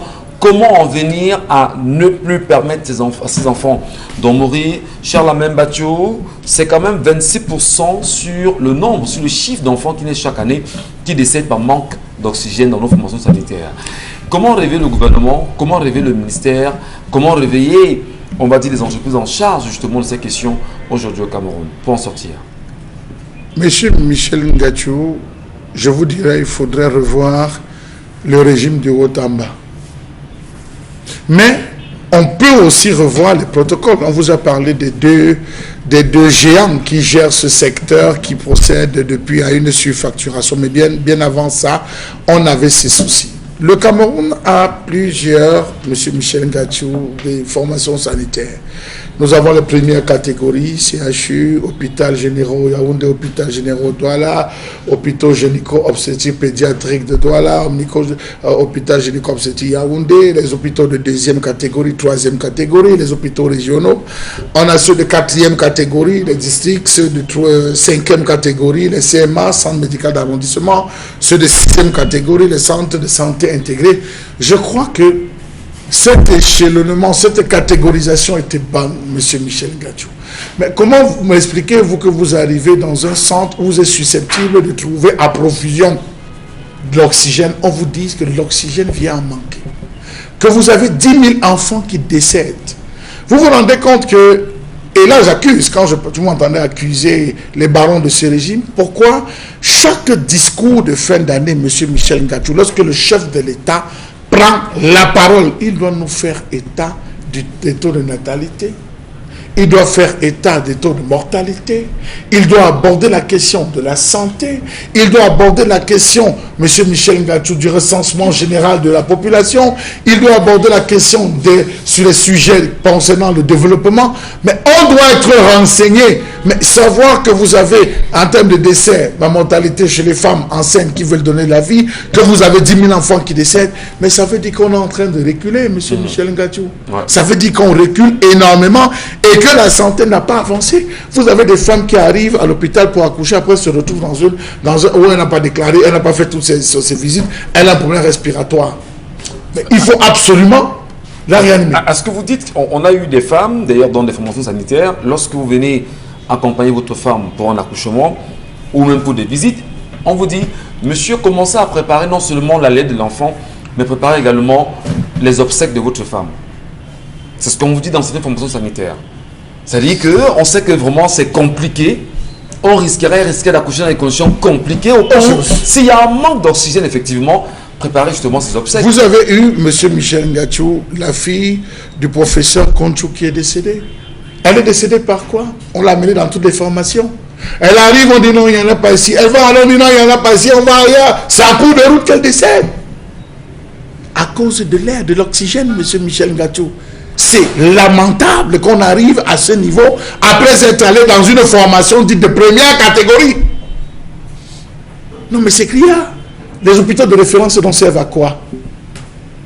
Je pense que la politique des soins au Cameroun, M. Michel Ngachou, devrait être systématiquement revue. C'est des barons de ce régime, vous entendez, la création de telles structures, santé universelle, couverture santé universelle. Tout ça, c'est du pipeau. Tout ça, c'est du pipeau, M. Michel Ngachou. Vous arrivez, on a connu ces cas à l'hôpital La Quintini, où c'était l'enfant d'un baron de ce régime qui a choqué. On amène l'enfant, on dit, il n'y en a pas. C'est fini. On a passé la commande, ce n'est pas arrivé. Il est rentré dans une colère. Je dis dans cette ville, il est rentré dans une colère. Poser la question, c'est comment appeler le gouverneur. Et il sortait de Limbé, où ils sont allés prendre. En rentrant, il y a eu un choc, l'enfant se soucie. On est parti dans une autre formation privée dont je tais le nom pour pouvoir prendre. Mais rendez-vous, M. Michel Ngachou, qu'on est dans un pays. Et puis, qu'on rentre, ça ne dit rien à personne. Vous avez des mamans, un enfant qui se bat, il amène sa maman à l'hôpital et on lui dit, papa, tu sais, si elle arrive dans telle phase, elle va mourir. On le dit, comme vous l'avez dit tout à l'heure, on te dit que si elle arrive dans telle phase, elle va choquer, elle va mourir parce qu'il n'y a pas d'oxygène. S'il y a moyen, va chercher, là, on peut trouver rapidement, on enlève ta maman d'ici, on l'amène. Mais rassure-toi, on va réussir même comment, parce que les ambulances que tu vois là, il n'y a pas d'oxygène. Pire, allez dans le secteur du football. Allez dans le secteur du football, vous avez des joueurs qui choquent parfois au stade, il faut réellement avoir besoin d'oxygène, M. Michel Ngachou. C'est grave. La situation a atteint un certain... Mais vous voyez, aujourd'hui, on vous dit on a fait venir X, on a fait Y. Allez sur le terrain pour vous rendre compte que on perd inutilement et gratuitement des vies dans ce pays. Merci. Je ne sais pas s'ils auront ça sur la conscience. S'ils ont même ça sur la conscience, et ils pourront un jour réussir à avoir le pardon. Merci infiniment, Salamem Badjou. En interpellant le peuple camerounais aujourd'hui sur cette question également, comment on se... Le ministre de la Santé, à lui seul, peut nous donner des réponses. C'est pas le ministre de la Santé, c'est une politique. Est-ce que, oui, je te c'est une politique sanitaire dans sa globalité. On le sait aujourd'hui, il n'y a pas de rencontre avec le président de la République en permanence. J'ai dit les rencontres entre les ministres et le chef de l'État pour lui faire le point d'avancement des problèmes qu'on a au sein justement de l'appareil sanitaire au Cameroun. Au moins, le chef de l'État, lui, qui a nommé ces ministres-là, devait être informé en premier de ce que dans les formations sanitaires du Cameroun, on n'a pas d'oxygène. Alors, lorsqu'on n'a pas d'oxygène, lui qui est le premier citoyen, lui qui est un ministre de la Santé, et qui ne soit pas capable de lui donner justement le bilan réel de ce manquement-là, il y a un souci. Donc, dire que le peuple continue bien sûr de regarder ou à regarder le chef de l'État en se demandant finalement pourquoi aviez-vous prêté serment si aujourd'hui on est encore dans des soucis aussi minimes concernant l'oxygène en manque dans les hôpitaux aujourd'hui. Allons prendre les réactions de notre téléspectateur Isabelle Carole-Zoupet avant de saluer bien sûr nos amis du Centre linguistique régional de Douala qui sont avec nous sur ce plateau dans un moment. Alors, des réactions. Bonjour à vous le panel. Je dirais tout simplement que cet homme a raison. Lorsqu'une femme décide de se marier, qu'elle sache qu'elle est mariée ou à défaut, elle n'a qu'à rester célibataire. Bonjour le plateau. Monsieur Badjou a pleinement raison. Je dirais, en tant que femme mariée et sans l'ordre de mon époux, j'ai dû techniquement couper les ponts avec mes copines pour ne pas inquiéter mon mari. Le blanc était-il fou en créant un moment pour dire adieu à la vie d'enterrement de célibat? C'est Madame Ngwang qui nous envoie la réaction. Bonjour le 10-12, par rapport à l'histoire du jour, je crois que ce monsieur a autre chose derrière la tête. Pour moi, dire qu'il ne veut plus voir les copines de sa femme parce qu'elles ne sont pas mariées, c'est un prétexte fallacieux. Qu'il dise tout simplement la vérité à sa femme plutôt que de la mettre en porte-faux avec ses meilleures copines. C'est Michael qui envoie le message. Bonjour à tous, j'ai connu un couple dont le mari avait interdit les camarades. Elle a fait venir sa petite sœur qui lui servait de passeur. Les numéros de ses shows, ça trouvait plutôt dans le téléphone de... les numéros de ses shows se trouvaient plutôt dans le téléphone de sa sœur. Et quand elle préparait, elle partait donner la nature. Tout se passe par la fille. Waouh. Donc tout se passait par la fille. Pour dire qu'on peut donc, pas dire que tu peux pas, en interdisant qu'elle soit avec des copines parce qu'elles sont célibataires, elle peut utiliser d'autres astuces. Voilà. Les filles, s'il vous plaît, respectons les fondements du mariage. Nous courons droit vers les contrats de mariage. Comme notre société ne fait que du copier-coller, si vous vous sentez pressé, n'acceptez pas de vous marier ou alors mariez-vous avec celui qui accepte toutes vos caprices. Pas besoin de bras de fer. Ce sujet est assez sensible et le taux de divorce va sans cesse grandissant. Il faut que les parents reprennent la main sur l'éducation de la vie familiale, aussi bien de la fille que du garçon. Trouver le juste milieu entre respect, soumission, machisme. Wilfried depuis Lokbaba qui envoie cette réaction. Autre message. Pourquoi avoir attendu d'être marié avec cette fille pour ensuite lui demander de mettre un terme à sa relation avec ses amis d'enfance? C'est très méchant de sa part. Les filles célibataires devraient alors créer leur monde pour y vivre ou bien. Son argument est nul et sans effet. Gladys depuis Yaoundé. Charles, vous voulez réagir? Oui, je voulais réagir au précédent SMS et dire que vous êtes parfois surpris que vous allez rendre visite à des amis. Vous êtes à table en train de manger pendant que les gens mangent en famille. D'autres manipulent le téléphone. Ils ont le téléphone à la salle à manger. Mais qu'un homme dise à son épouse que madame, à table, je ne veux pas le téléphone portable. C'est la dictature, telle qu'on est en train de le dire. Qu'un homme estime et dise à sa femme que, écoute, quand tu rentres dans la chambre est faite pour se reposer, le téléphone, on l'arrête, tu as le temps de le manipuler. Est-ce de la dictature?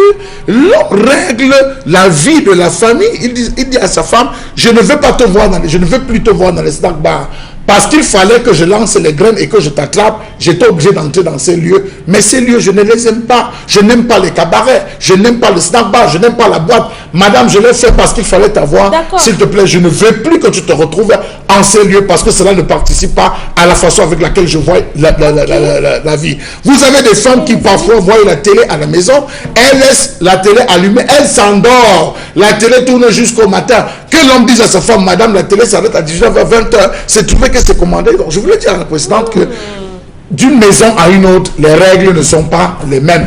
Mais ça ne veut pas dire qu'on commande la femme, on édicte juste une façon de se comporter sur le toit. Dominique Audrey ne semble pas d'accord avec ces arguments. On est d'accord que lorsqu'on se marie, l'un comme l'autre partie émet ses intentions, ce que la personne attend, escompte de ce mariage. Mais maintenant, si vous dites à votre femme, je ne veux plus que tu sortes nuitamment, je ne voudrais plus que tu portes un certain type de vêtements, on est tout à fait d'accord, c'est votre choix. Maintenant, c'est à votre femme de parlementer, de dire pourquoi elle met ou telle autre chose, encore que c'est discutable. Mais maintenant, où est le rapport avec mes amitiés? Est-ce que parce que je sors ou bien je suis célibataire et votre femme est mariée, à quel moment j'influe dans votre foyer? Est-ce que c'est moi qui vais dire à votre femme de ne pas vous faire voyager la nuit? Non. Est-ce que c'est moi qui vais dire à votre femme de venir dresser le lit ou bien de ne pas le faire? Non. Ce qui me lie à votre femme, ce n'est pas votre mariage. C'est la personne, c'est ce qu'on a vécu ensemble précédemment et non ce que vous faites tous les deux. Donc, respectez ça. C'est comme si vous donniez l'impression que nos tantes qui ne sont pas mariées, ou bien nos petites soeurs qui ne sont pas mariées, ou bien nos mamans qui ne sont pas mariées, ne méritent pas de se retrouver dans les réunions avec les femmes mariées. Non, c'est être méchant de vouloir jeter le propre sur les femmes qui ne sont pas mariées. Non, non, non. Monsieur Michel, dans certaines réunions, on a imposé des tenues. Non, vous allez voir les femmes le dimanche. Je ne peux pas accepter qu'on dise une chose pareille. Dans certaines réunions, on a imposé des tenues aux femmes. Des femmes qui ne sont pas mariées, monsieur Michel Ngatou. Dans plein de réunions, on organise cela en me disant, voilà, les hommes se plaignent trop que les filles célibataires, après, amènent les femmes, elles vont s'habituer de temps et rendre tard. Ils ont séquencé vos affaires de réunion en essayant de séparer. Mais il ne faut pas dire que... Les femmes mariées ne sont pas des enfants à qui on va dire monte, descend, monte, descend. Est-ce que la femme mariée n'est pas celle-là qui en réalité est censée restituer le flambeau à ses copines célibataires? Le rapprochement, venir rencontrer la femme mariée parce qu'on est célibataire, est-ce qu'on ne vient pas apprendre à ses côtés? Est-ce qu'on ne vient pas lui dire, bah, écoute, ça se passe comment? Parce que je suis en train de me préparer moi aussi à y entrer, ça fait 2 ans que tu y es, dis-moi, est-ce que le mariage c'est bon? Est-ce qu'on devrait seulement voir les amitiés sous le prisme d'une influence péjorative pour le couple aujourd'hui?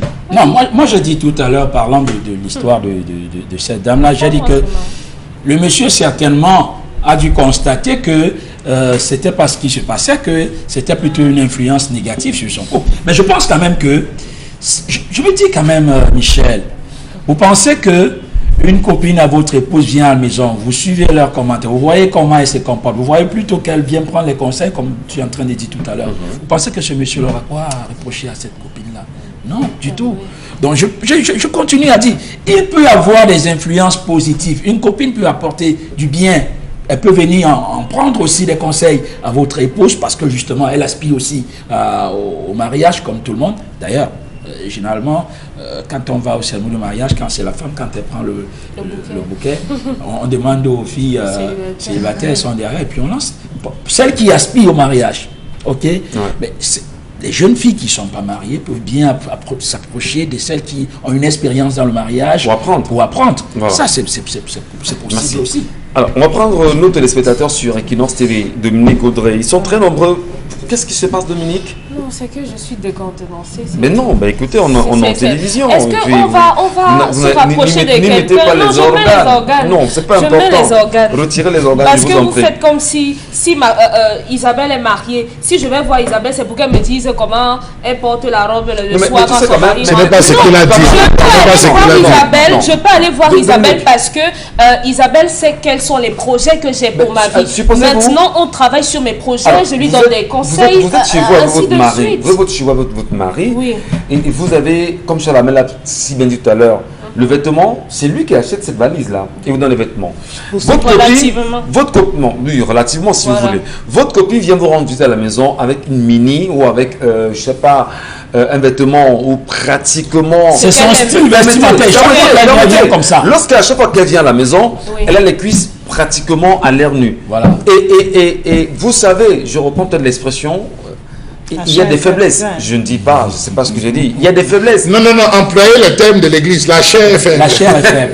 Employez le terme de l'église, la chair est faible. Vous êtes chez vous avec votre mari, votre copine, chaque fois vient. Et qu'elle vienne comme ça tout le temps. J'ai connu. Mais à un moment donné, votre mari vous dit, ben non, moi je veux pas de cette copine-là, parce que si elle vient chez moi tout le temps habillée comme ça, moi je vais me réveiller. Moi, j'aurai des tentations. C'est Eh bien, quand vous le dites... Mais là, tu seras à l'épreuve et on verra si tu as réussi ou pas. Ah, c'est l'épreuve. Oui, même les enfants, s'il y a des enfants, c'est l'épreuve aujourd'hui. C'est l'épreuve. Ah non, monsieur à l'épreuve. On veut savoir si Monsieur Michel Gacho, c'est simple. Moi, ma stratégie pour les chasser, c'est simple. Je prends le numéro de la copine, je l'appelle à tout moment. On sort, on va danser. Et c'est la femme qui va dire à sa copine, ne viens plus chez moi. C'est sa stratégie. C'est comme... La femme va péter les plombs parce qu'elle va se rendre compte que tu voulais dire que non, ce week-end vient manger, elle vient manger, après tu dis que bon, comme tu es fatigué, même enceinte là, repose-toi, on fait un tour, on va acheter le soya. Tu lui fais croire que tu gardes toutes ses copines, elle va les chasser. Donc c'est moi qui suis mariée, non, elle va renvoyer toutes ses copines. La mariée, c'est moi et pas ma copine. J'ai connu ma copine, elle est déjantée, elle aime avoir les couleurs jaunes sur les cheveux, elle aime avoir les couleurs blanches. Mais pourquoi c'est moi qui... Elle va s'habiller n'importe comment en venant chez vous, Dominique Audrey. Elle s'habille comme elle veut, n'importe comment, devant votre mari. Vous serez tranquille. C'est un nouveau mari. Ah bon? Donc, si ma copine ne porte pas, il ne regarde pas ça dehors. Non, mais attends. C'est Michel Gacho. Vous savez, on dit souvent que le chien est resté là, c'est venu le trouver. Amenez. Voilà, allez, on prend quelques messages aux téléspectateurs rapidement. Sandrine Tuendem nous dit il y a des hommes très limités ici dehors. Les mariés la dites-nous, on trouve le mariage où? J'ai perdu mon amie comme ça parce qu'elle s'est mariée et son mari a interdit toute relation avec les filles célibataires. On a Léada. L'amitié se mérite, elle ne s'achète pas. Alors c'est pas facile que l'homme ou la femme abandonne ses amis ainsi. Nous savons que le diable est partout, on doit se méfier car il est près de nous. Mémé Bio nous dit, les mariés ne marchent pas avec les célibataires et c'est comme demain, elle dira, mon mari a couché, m'a trompé avec ma copine. Qu'elle choisisse entre son mari et ses copines. Le monsieur sait pourquoi il le dit et il n'a pas besoin de dire pourquoi cette décision. Aussi, il y a des stratégies pour rompre une relation et si elle rompt pas, elle prend des il y a des stratégies. Oui, mais celle proposée par Charles Lamé semble quand même assez intéressante. Quoi ça? Laquelle? C'est-à-dire que... Après, vous allez le faire un vous appelez ses copines à chaque fois. Vous passez du temps ensemble. C'est pas la solution. C'est pas la solution. Alors, je vais rentrer tard parce que Priscille m'a appelé. On va passer un peu de temps. Je rentre tard. Il y a des amitiés qui sont vraies. La vraie copine ne crée pas un clivage entre l'homme et sa femme. Qu'est-ce qu'elle fait en cas de problème? Elle fait asseoir les deux. Celle qui arrive, et vous savez que quand on est avec vous, on écoute tout, non? Vous m'avez nous confier, non? Que celle-là, elle aime les hommes. Jusqu'à, on écoute, non? Quand on laisse, parce qu'on joue les moumous, jusqu'à ce qu'on a obtenu le mariage. Après, on dit que, mais ça, tu dis que celle-là, je ne veux plus la voir chez moi. Ça devient un problème. C'est vous qui nous donnez, comment on appelle ça, le poteau. On ménage ce genre, c'est vous? On les ménage. Le mariage, ça passe les copines dans leur place. Tout à fait. Allez, parce qu'il faut avoir d'autres messages. Le mariage, chacun doit avoir son intimité. Rapidement. Oui, Marie-Claude, c'est sûr que c'est le genre de femme qui a montré à l'homme, si tu ne m'épouses pas, ma vie est finie. Maintenant, il se sert de ça pour te faire le chantage à tort et à travers. Après simplement 3 mois de mariage, là, je complète. Gore Moula, pour moi, ça dépend du comportement des copines. Il y a des copines mariées, mais de très mauvaise compagnie, et parfois des copines célibataires, matures et de bonne moralité. Merci beaucoup, merci à tous. Nous sommes vendredi. Et bien, dans un instant, nous serons aux côtés, bien sûr, de nos amis du Centre linguistique régional de Douala, notamment Madame Onguene Estelle, qui nous retrouvera dans un court instant, et à ses côtés, Victor Atangana, tous du service marketing. Ils ont choisi de s'arrêter sur Equinox Télévision ce matin et avec beaucoup de plaisir à vous. Madame Onguene Estelle, bonjour d'abord à vous et bienvenue sur Equinox. Merci, bonjour à vous également. Et bonjour à vous, Monsieur Victor Atangana. Je rappelle bien sûr que vous êtes tous deux du service marketing. Bonjour, Monsieur Victor Atangana. Merci, bonjour aussi. Très content d'être parmi vous ce matin. Alors, Justement, ce matin, ensemble, nous parlons du Centre linguistique régional de Douala et on a envie de comprendre quand commencent les cours de vacances pour les jeunes et combien de sessions on aura pour cette édition, pour cette année. Bien, merci. Je ne saurais parler des cours intensifs pour jeunes sans toutefois.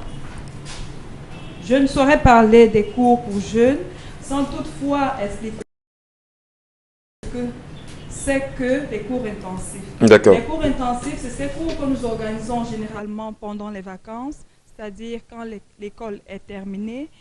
Et ces cours-là se déroulent pendant un mois, c'est-à-dire la session dure un mois.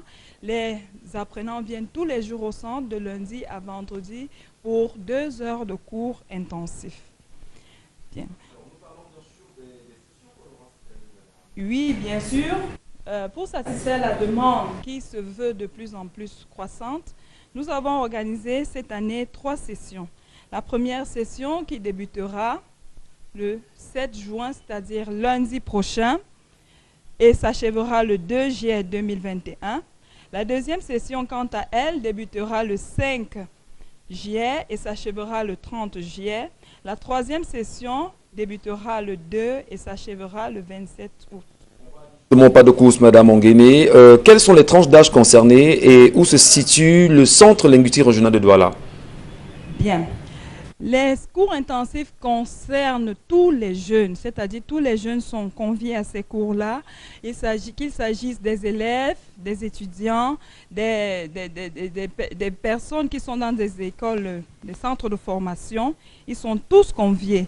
Et permettez-moi aussi de rappeler que les enseignants qui sont également en congé actuellement peuvent également prendre des cours au centre linguistique.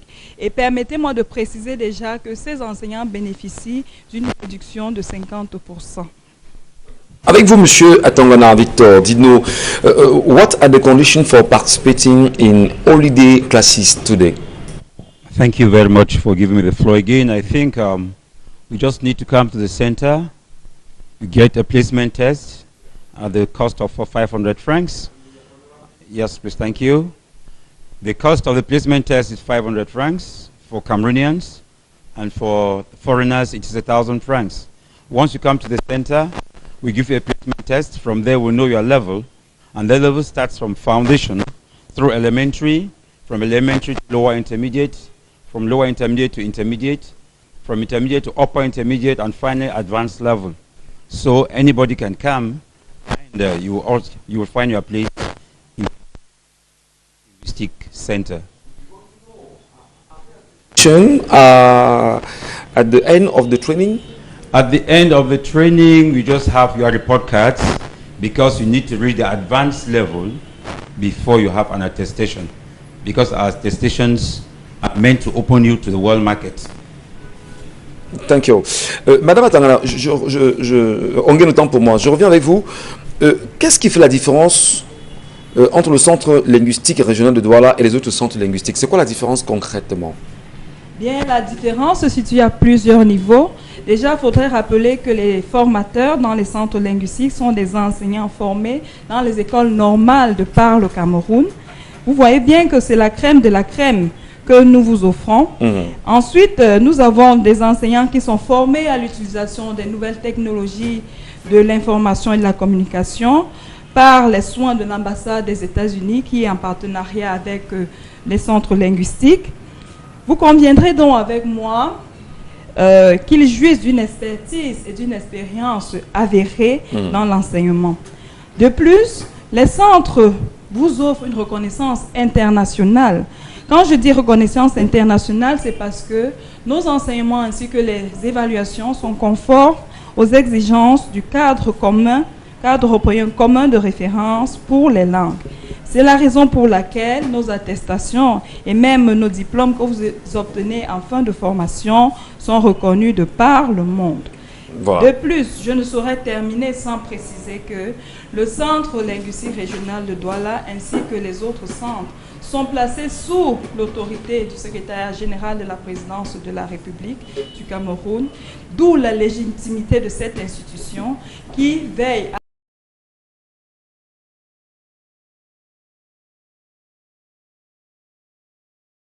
offer of the Douala Regional Linguistic Center. You have another offer? Yes, I think apart from the normal English that we give to Cameroonians and other citizens, even foreigners,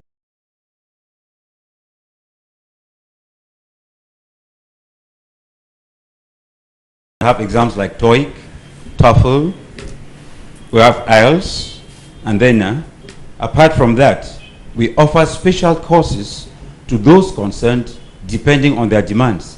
For example, right now we're offering some classes to the aviation service. So there's aviation English, which we make sure that we give you just what you need. If you want to be just a traveler, we will make a program that will meet your needs. We also want to see business people are also welcome, because if you want just business English, we will also give you business English. So it is not only normal English language classes that we offer you, we offer special courses according to the demands of the people. Thank you. Even you here at the radio, at the television station. Just now, can we have the contact of Douala Regional Linguistic Center? Yes, we have 699466758 or 677450895 699 46 67 58 ou 677 45 08 95. Voilà. Merci. Et bien sûr, ce sont les contacts de ce centre linguistique régional de Douala. Et vous demandez bien sûr aux populations de rapidement se joindre à vous pour bénéficier de ces nombreuses formations. Nous vous disons infiniment merci d'avoir choisi Equinox Télévision pour en parler. Merci d'être passé par là. Madame Estelle Onguene et Victor Atangana, je rappelle que vous êtes du service marketing. Merci beaucoup. Merci, monsieur. Merci pour l'invitation. Merci. Allez, nous poursuivons l'émission sur Equinox, madame. C'est 10-12, le Zénith, monsieur également. Mais avant de rentrer dans la revue des réseaux sociaux, on veut bien savoir, le phénomène des microbes est de retour à Douala. Hier encore, au quartier Brazzaville, si vous voulez Dakar, les microbes ont fait une nouvelle apparition. Et la question évidente était de savoir comment en début du mois de mai dernier, le gouverneur de la région du littoral avait fait savoir aux uns aux autres que ceci était bien sûr, que les Camerounais, les Doualais pouvaient vaquer simplement à leur occupation sans s'inquiéter. En une semaine, pratiquement, les microbes ont refait des apparitions sporadiques de part et d'autre dans la ville de Douala aujourd'hui. Que nous dit exactement le gouverneur de la région, ou encore la question évidente de savoir le chef de l'État qui a prêté serment en fait, sur la question de la sécurité des biens et des personnes. Qu'en dit-il exactement sur les nouvelles apparitions sporadiques des microbes dans la ville de Douala aujourd'hui? Les populations devraient-elles se comporter comme celle de Dedo qui récemment, à l'arrivée ou à la sortie des microbes, elles se sont organisées pour créer un réel front? Vous avez entendu parler certainement, monsieur et madame, sur cette question. Hier encore, à Dakar, ils sont ressortis et des gens sortaient de chez eux, rentraient chez eux avec du sang, précisément. Alors, il faut dire quand même, M. Michel Ngachour, qu'il y a lieu de tirer quand même un coup de chapeau au délégué régional de la Sûreté nationale, M. Raymond Essogo, qui, je peux vous assurer, a mis tous les batteries pour interpeller. Je pense qu'ils sont actuellement à Neubel environ 100.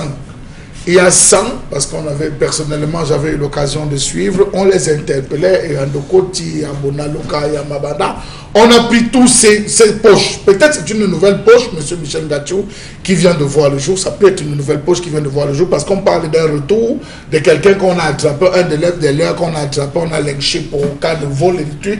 Ils sont allés s'associer pour venir venger. Donc je pense que les populations devaient contribuer en dénonçant ce type de personnes. Et je tiens à préciser qu'il y a une réaction prompte, une action prompte et qui se poursuit jusqu'à présent parce qu'il y a un calé-calé qu'on a organisé pour vider littéralement ces quartiers. Mais en même temps, il faut toucher le problème à la racine.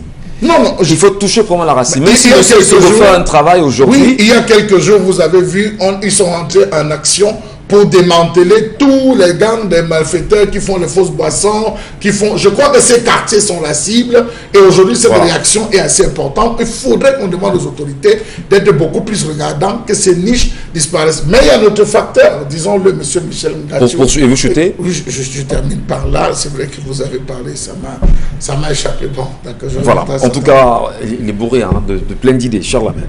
Allez, la revue des réseaux sociaux, Isabelle Carozopet. Revue des réseaux sociaux, nous y sommes, mais bien évidemment, c'est pour parler. Bourré d'intelligence, voilà, j'en viens. C'était le mot qu'il fallait associer. Nous vous écoutons, madame. On peut y aller, on peut continuer. Donc, quand je dis bourré, en réalité, on pourrait avoir l'impression qu'il est sourd, que non. Que non. Il a beaucoup d'intelligence et voilà, on le lui reconnaît de toutes les façons. Merci. Voilà. Merci. Poursuivons, Isabelle. Alors, revue des réseaux sociaux, cette fois c'est la bonne, on parle donc de ces 20 Camerounaises, voilà, qui ont donc co-signé un document relayé bien évidemment sur les réseaux sociaux en direction du Fonds monétaire international, de l'Organisation des Nations Unies. Alors, ce qu'il faut bel et bien retenir donc de ce document, que ces 20 leaders qui viennent donc du secteur privé, de la société civile, de l'arène politique, ont donc évidemment choisi de se réunir pour écrire aux institutions internationales. Elle demande précisément au Conseil de sécurité de l'ONU que l'institution prenne des mesures essentielles pour mettre fin à la crise. Et au Fonds monétaire international, ce que ces femmes leaders camerounaises demandent, c'est qu'aucun fonds ne soit déboursé tant que les fonds Covid-19 n'ont pas été comptabilisés et que le gouvernement n'ait pas pris des mesures pour une gestion responsable. Voilà ce qu'elles ont donc tenu à faire savoir justement au FMI et à l'ONU à travers donc ce document qu'elles ont ensemble évidemment pu signer. On espère que ça pourra trouver un écho favorable ou pas. C'est toute la question. Lorsque les femmes s'y mettent déjà quand même, Belmondo, Ndjouaka, c'est la bienvenue que les femmes commencent à s'intéresser quand même à cette question Covid-Gate. On parle bien sûr d'Aliscom, Henri Tekwe, Bergeline Domo, Honorable Thomas Ndamjoya, Rebecca Enanchon, Monique Kwachou, Esther Omam, Sylvine Dormo, Cyril Beauchamp, Elisabeth Okwa, Bernadette Manga, Salomé Boyogino, Caroline Mbi, Mélanie Ka, Judith Nwana, Rose Ndengue, Marie-Louise Eteki, Alice Sadio et Marcine Ngombe, surtout Kawala. Elles sont là. Lorsqu'elles s'y mettent déjà, on a le sentiment que les femmes peuvent faire inverser la vapeur. Oui, oui. Moi, je salue cette initiative des femmes. Peut-être, voilà ce qu'on demande. Aujourd'hui, vous voyez, c'est les femmes qui s'élèvent pour dire que, attention, on a laissé passer le scandale de la CAN, mais on ne va pas laisser encore passer le scandale du Covid. Donc, il faudrait que les gens nous disent comment ils ont pu gérer cet argent. Moi, ce que je déplore, c'est que les politiques, voilà ce qu'on demande aux politiques. Les politiques, eux, ils vont en rendre dispersés. Chacun veut se positionner. La femme montre l'exemple politique. Montre l'exemple politique. Mettez-vous ensemble. Vous pensez que si tous ces partis d'opposition se mettent ensemble et parlent d'une même voix, d'une seule voix, tant qu'il n'y a pas, on ne voit pas clair sur la gestion des fonds de la CAN, de la gestion du fonds Covid, rien ne va avancer. Vous pensez qu'on ne va pas les écouter? Mais quand les gens s'élèvent pour...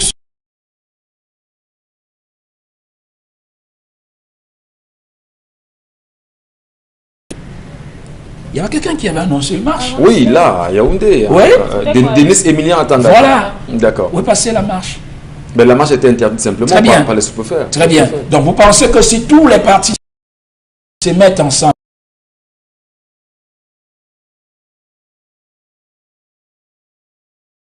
il y a les vrais partis d'opposition. Je parle de l'opposition. Non, non.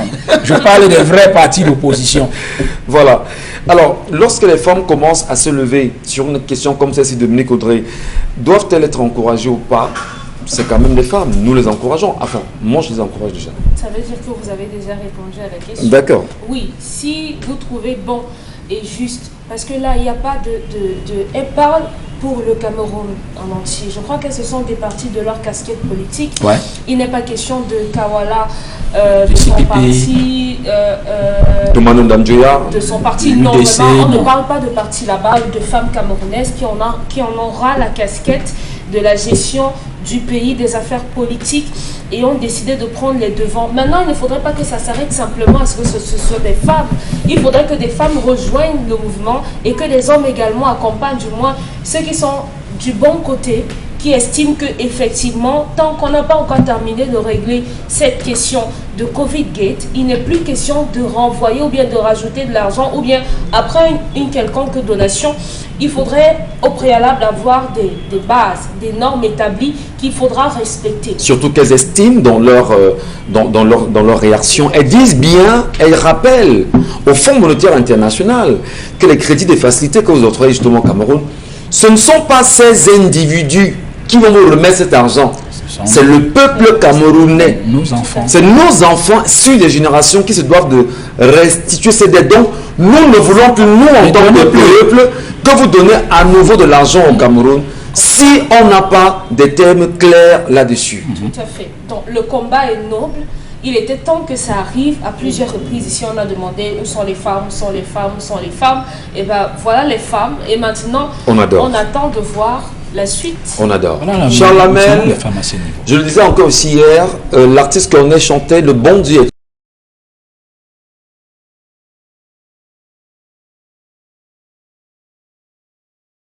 À travers le mouvement de ces 20 femmes qui se sont positionnées, demandant qu'il y ait plus de clarté sur l'affaire Covid-Gate et faisant une injonction par ailleurs au FMI en disant on ne veut plus que tant qu'on ne voit pas clair sur ces affaires.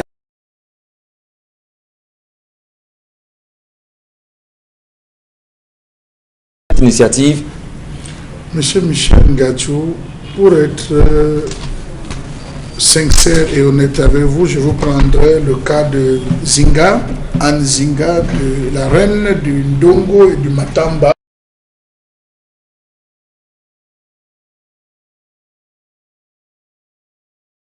Chacune d'un instrument de cuisine pour affronter, je dis bien affronter les colonisateurs et ceux qui arrivaient. Voici un mouvement de femmes qui se met en place. Depuis qu'on écrit dans les instituts,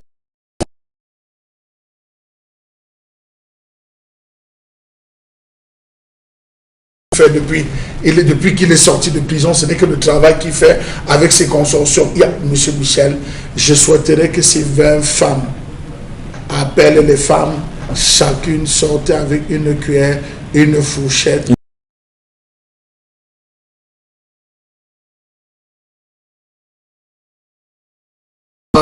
Allons suivre ses affaires, particulièrement M. Michel Ngachou.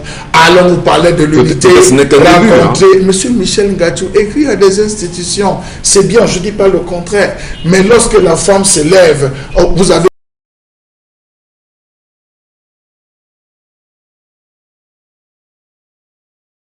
spontanément et ils ont écumé tous les axes routiers pour dire mais bon Dieu, qu'est-ce qu'on est en train de faire? Il y avait eu raison. Vous vous rendez compte qu'aujourd'hui, dans les rues de Bamenda, elles sont sorties, chacune avait l'arbre de paix. Je pense que quand ça ne va pas,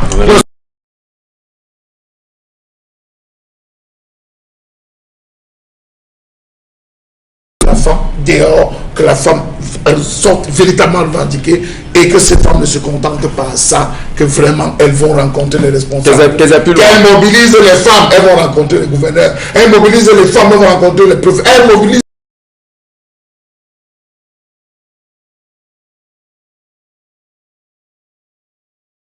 les femmes qui nous regardent ce matin, on peut aussi se dire que l'espoir est posé entre les mains des femmes finalement. Oui. Elles sont aujourd'hui un peu plus nombreuses que les hommes, il faut le rappeler. Elles sont très nombreuses d'ailleurs que les hommes. Elles peuvent décider d'aller rencontrer le chef de l'État. Ouais, elles peuvent décider.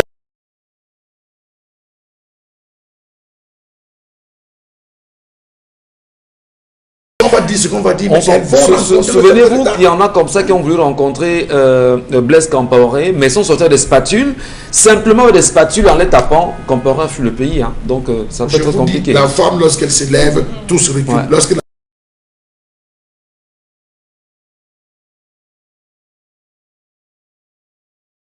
Merci beaucoup, Chalamel. Isabelle Carole Zoupet, la toile nous parle.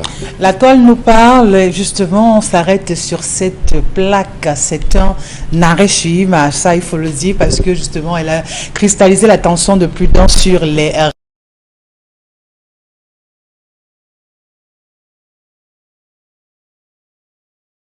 est bel et bien mentionné dessus. Alors il faut savoir que donc on a les travaux de construction d'une salle multimédia au lycée classique de Nanga et Boko, et on peut bien lire délai d'exécution 60 jours.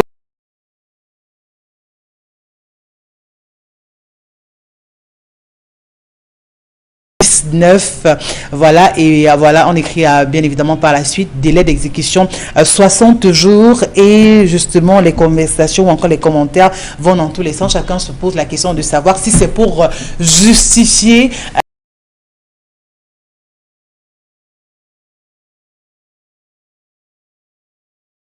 un projet qui était là, qui existait déjà, et qu'on a voulu ou encore on a choisi juste ce moment précis pour pouvoir le et donner comme délai justement d'exécution 60 jours. Est-ce que c'est pour justifier l'argent qui a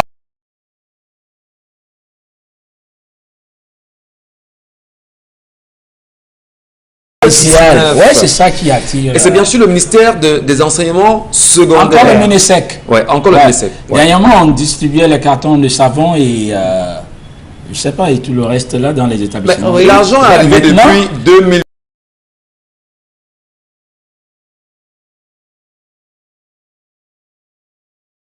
Les salles informatiques. Informatique. Ouais. Attendez, l'argent du Covid, c'était pour construire Des salles de classe. des salles multimédia. Des salles multimédia.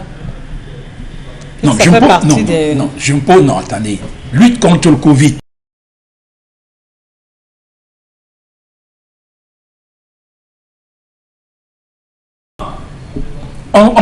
Il y a une série, on vous dit en 60 jours. Bon, on va construire ça en 60 jours. Ouais. On va équiper ça en 60 jours, en 2 mois.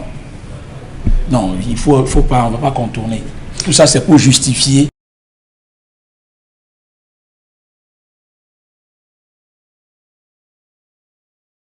Parti exécuter quelques chantiers pour après, devant le juge, dire que voilà ce que j'ai fait, voilà ce que j'ai fait. Pourquoi c'est maintenant que ça sort? C'est-à-dire que ça brûle, hein? Non, ça brûle. Ça brûle. Vous voyez, quand vous regardez, il y a du mouvement dans certains ministères, notamment le Minesec qui se bat en fait des choses. Ouais. Et il n'y a peut-être pas que le Minesec, Dominique Audrey, puisque vous allez quand même aussi votre appréciation sur cette plaque que nous regardons et que nous lisons d'ailleurs. Il n'y a pas que le Minesec, il y a même des ministères comme le ministère de l'élevage, des pêches et de l'industrie animale, où on vient de repenser qu'il faudrait distribuer un peu d'argent aux éleveurs.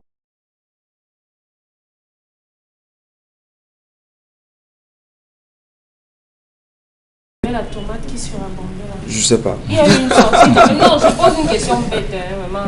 Qu'est-ce qu'on a fait des citoyens qui... Je crois qu'il y a des gens qui se sont donné la mort quand les productions de tomates sont arrivées et tout. Il n'y a pas eu de...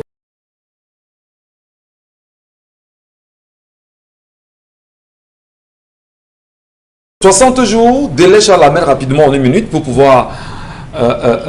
On construit les salles multimédia quand l'année est finie. Ouais. Mais il faut justifier l'argent de fonds Covid, non? Pour préparer la prochaine entrée. Hein? Et Charlemagne Bachou. L'argent de Covid, maintenant, c'est...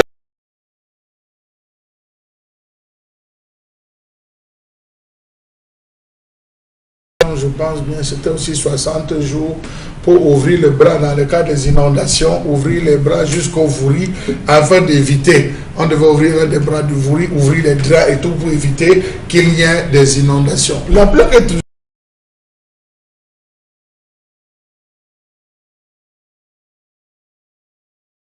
télégraphe à 22h pour qu'il vous estampille ça et qu'on vient déposer, ça ne coûte rien. Mais entre ça et Béné le sable et l'effectivité du travail, hein, c'est encore là. Donc je vous assure, il faut absolument justifier.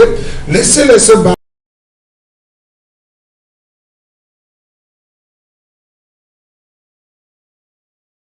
Les femmes qui ont commencé à se lever ne s'arrêtent pas là à ce niveau, qu'elles vont jusqu'au bout de leur logique, histoire de dire les hommes, arrêtez, c'est trop. C'est trop, c'est trop. Mettre une plaque ne suffit pas. Est-ce qu'il y a une...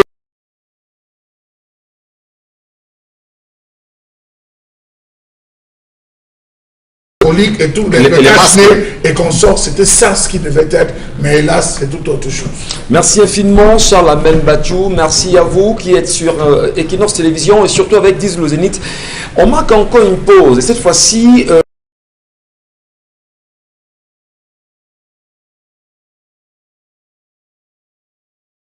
Canada, agence de Bonamou Sadi. Et comme vous le savez, Immigration Efficace Canada est une entreprise spécialisée dans le voyage pour le Canada et ailleurs, et dont le fondateur n'est personne d'autre que Monsieur Henri Simplice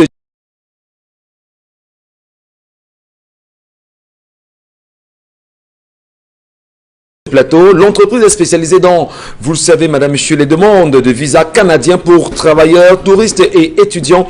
Elle est avec nous, Arielina Kazé. Bonjour et bienvenue sur Equinox Télévision. Bonjour monsieur, merci. Alors,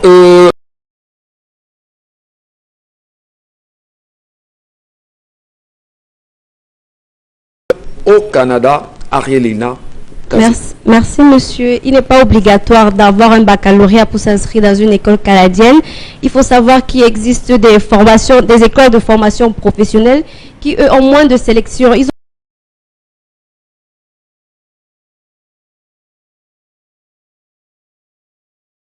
de formation professionnelle au Canada. En contrepartie, il faut savoir qu'il y a des filières ou des programmes qui sont un peu plus sélectifs que d'autres. Par exemple, pour faire un programme de soins infirmiers, ça sera un peu plus compliqué que de faire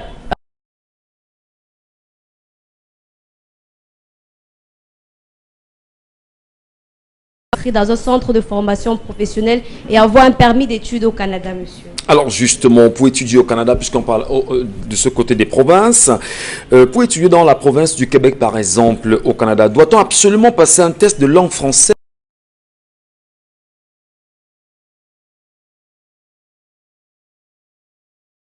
La seule province francophone du Canada, c'est ça? Effectivement, monsieur, le Québec est la seule province francophone au Canada, mais il existe aussi là-bas des universités, des centres de formation professionnelle anglophones comme francophones. Donc, si vous avez un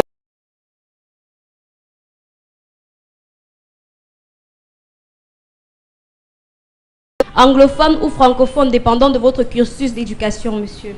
Merci. Alors, non seulement, on parle ici de caution bancaire qui continue à être un obstacle pour les étudiants désireux de faire une demande d'études pour le Canada.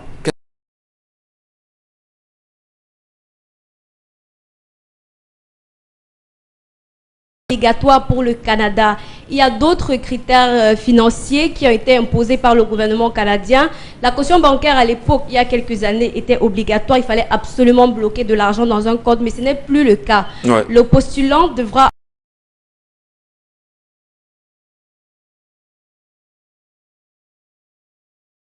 votre famille a les moyens de bloquer de l'argent dans un compte, tant mieux. Il le fait pour améliorer votre vie au Canada, mais ce n'est plus une obligation comme il y a quelque temps. Alors, c'est tellement bien dit, et on peut bien comprendre que c'est d'autres voies de contournement pour mise en place par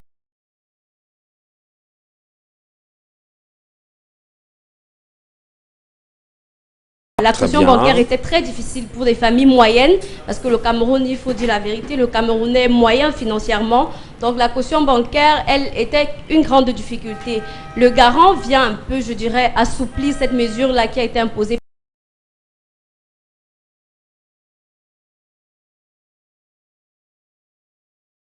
Kazé, qu'est-ce qui fait la différence entre Immigration Efficace Canada et toutes celles qui sont investies comme agence et qui feraient dans le même secteur? C'est quoi la différence fondamentalement? Alors, premièrement,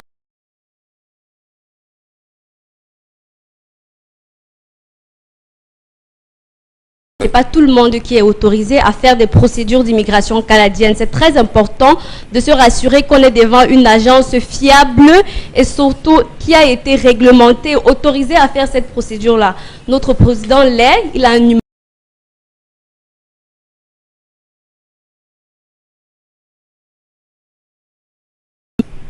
Ça, c'est les numéros de l'agence, monsieur. Ça, c'est les numéros de l'agence de Bonamou Sadi, dont je suis la présidente, la directrice. Les numéros de Camtel, qui est l'agence mère, je dirais, la première agence à Camtel Bepanda. Et on a les numéros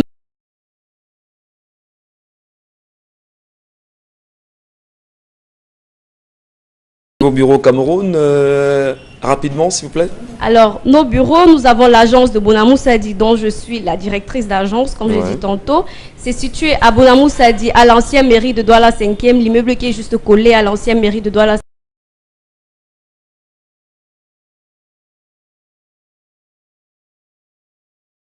Souvent celle de Camtel Bepanda. Elle est située à la principale face Camtel Bepanda. Nous avons l'agence de Yaoundé qui est au carrefour Emia, au-dessus de la pharmacie polytechnique. Voilà. Merci infiniment, Arielina Kazé. C'est un plaisir justement.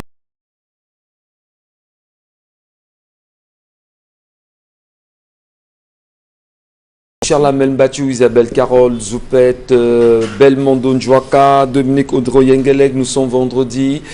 On se souhaiterait justement de passer un excellent week-end certainement. Quand on sait d'ailleurs que l'affaire Covid Gate est en mouvement.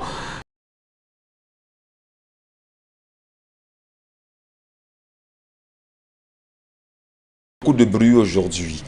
Nous attendons le remaniement du chef de l'État. Il le fera.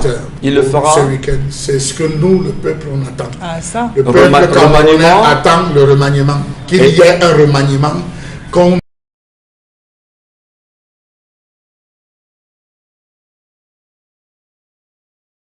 Que d'ici à ce week-end, un remaniement. Voilà, Belmondo, merci également à vous.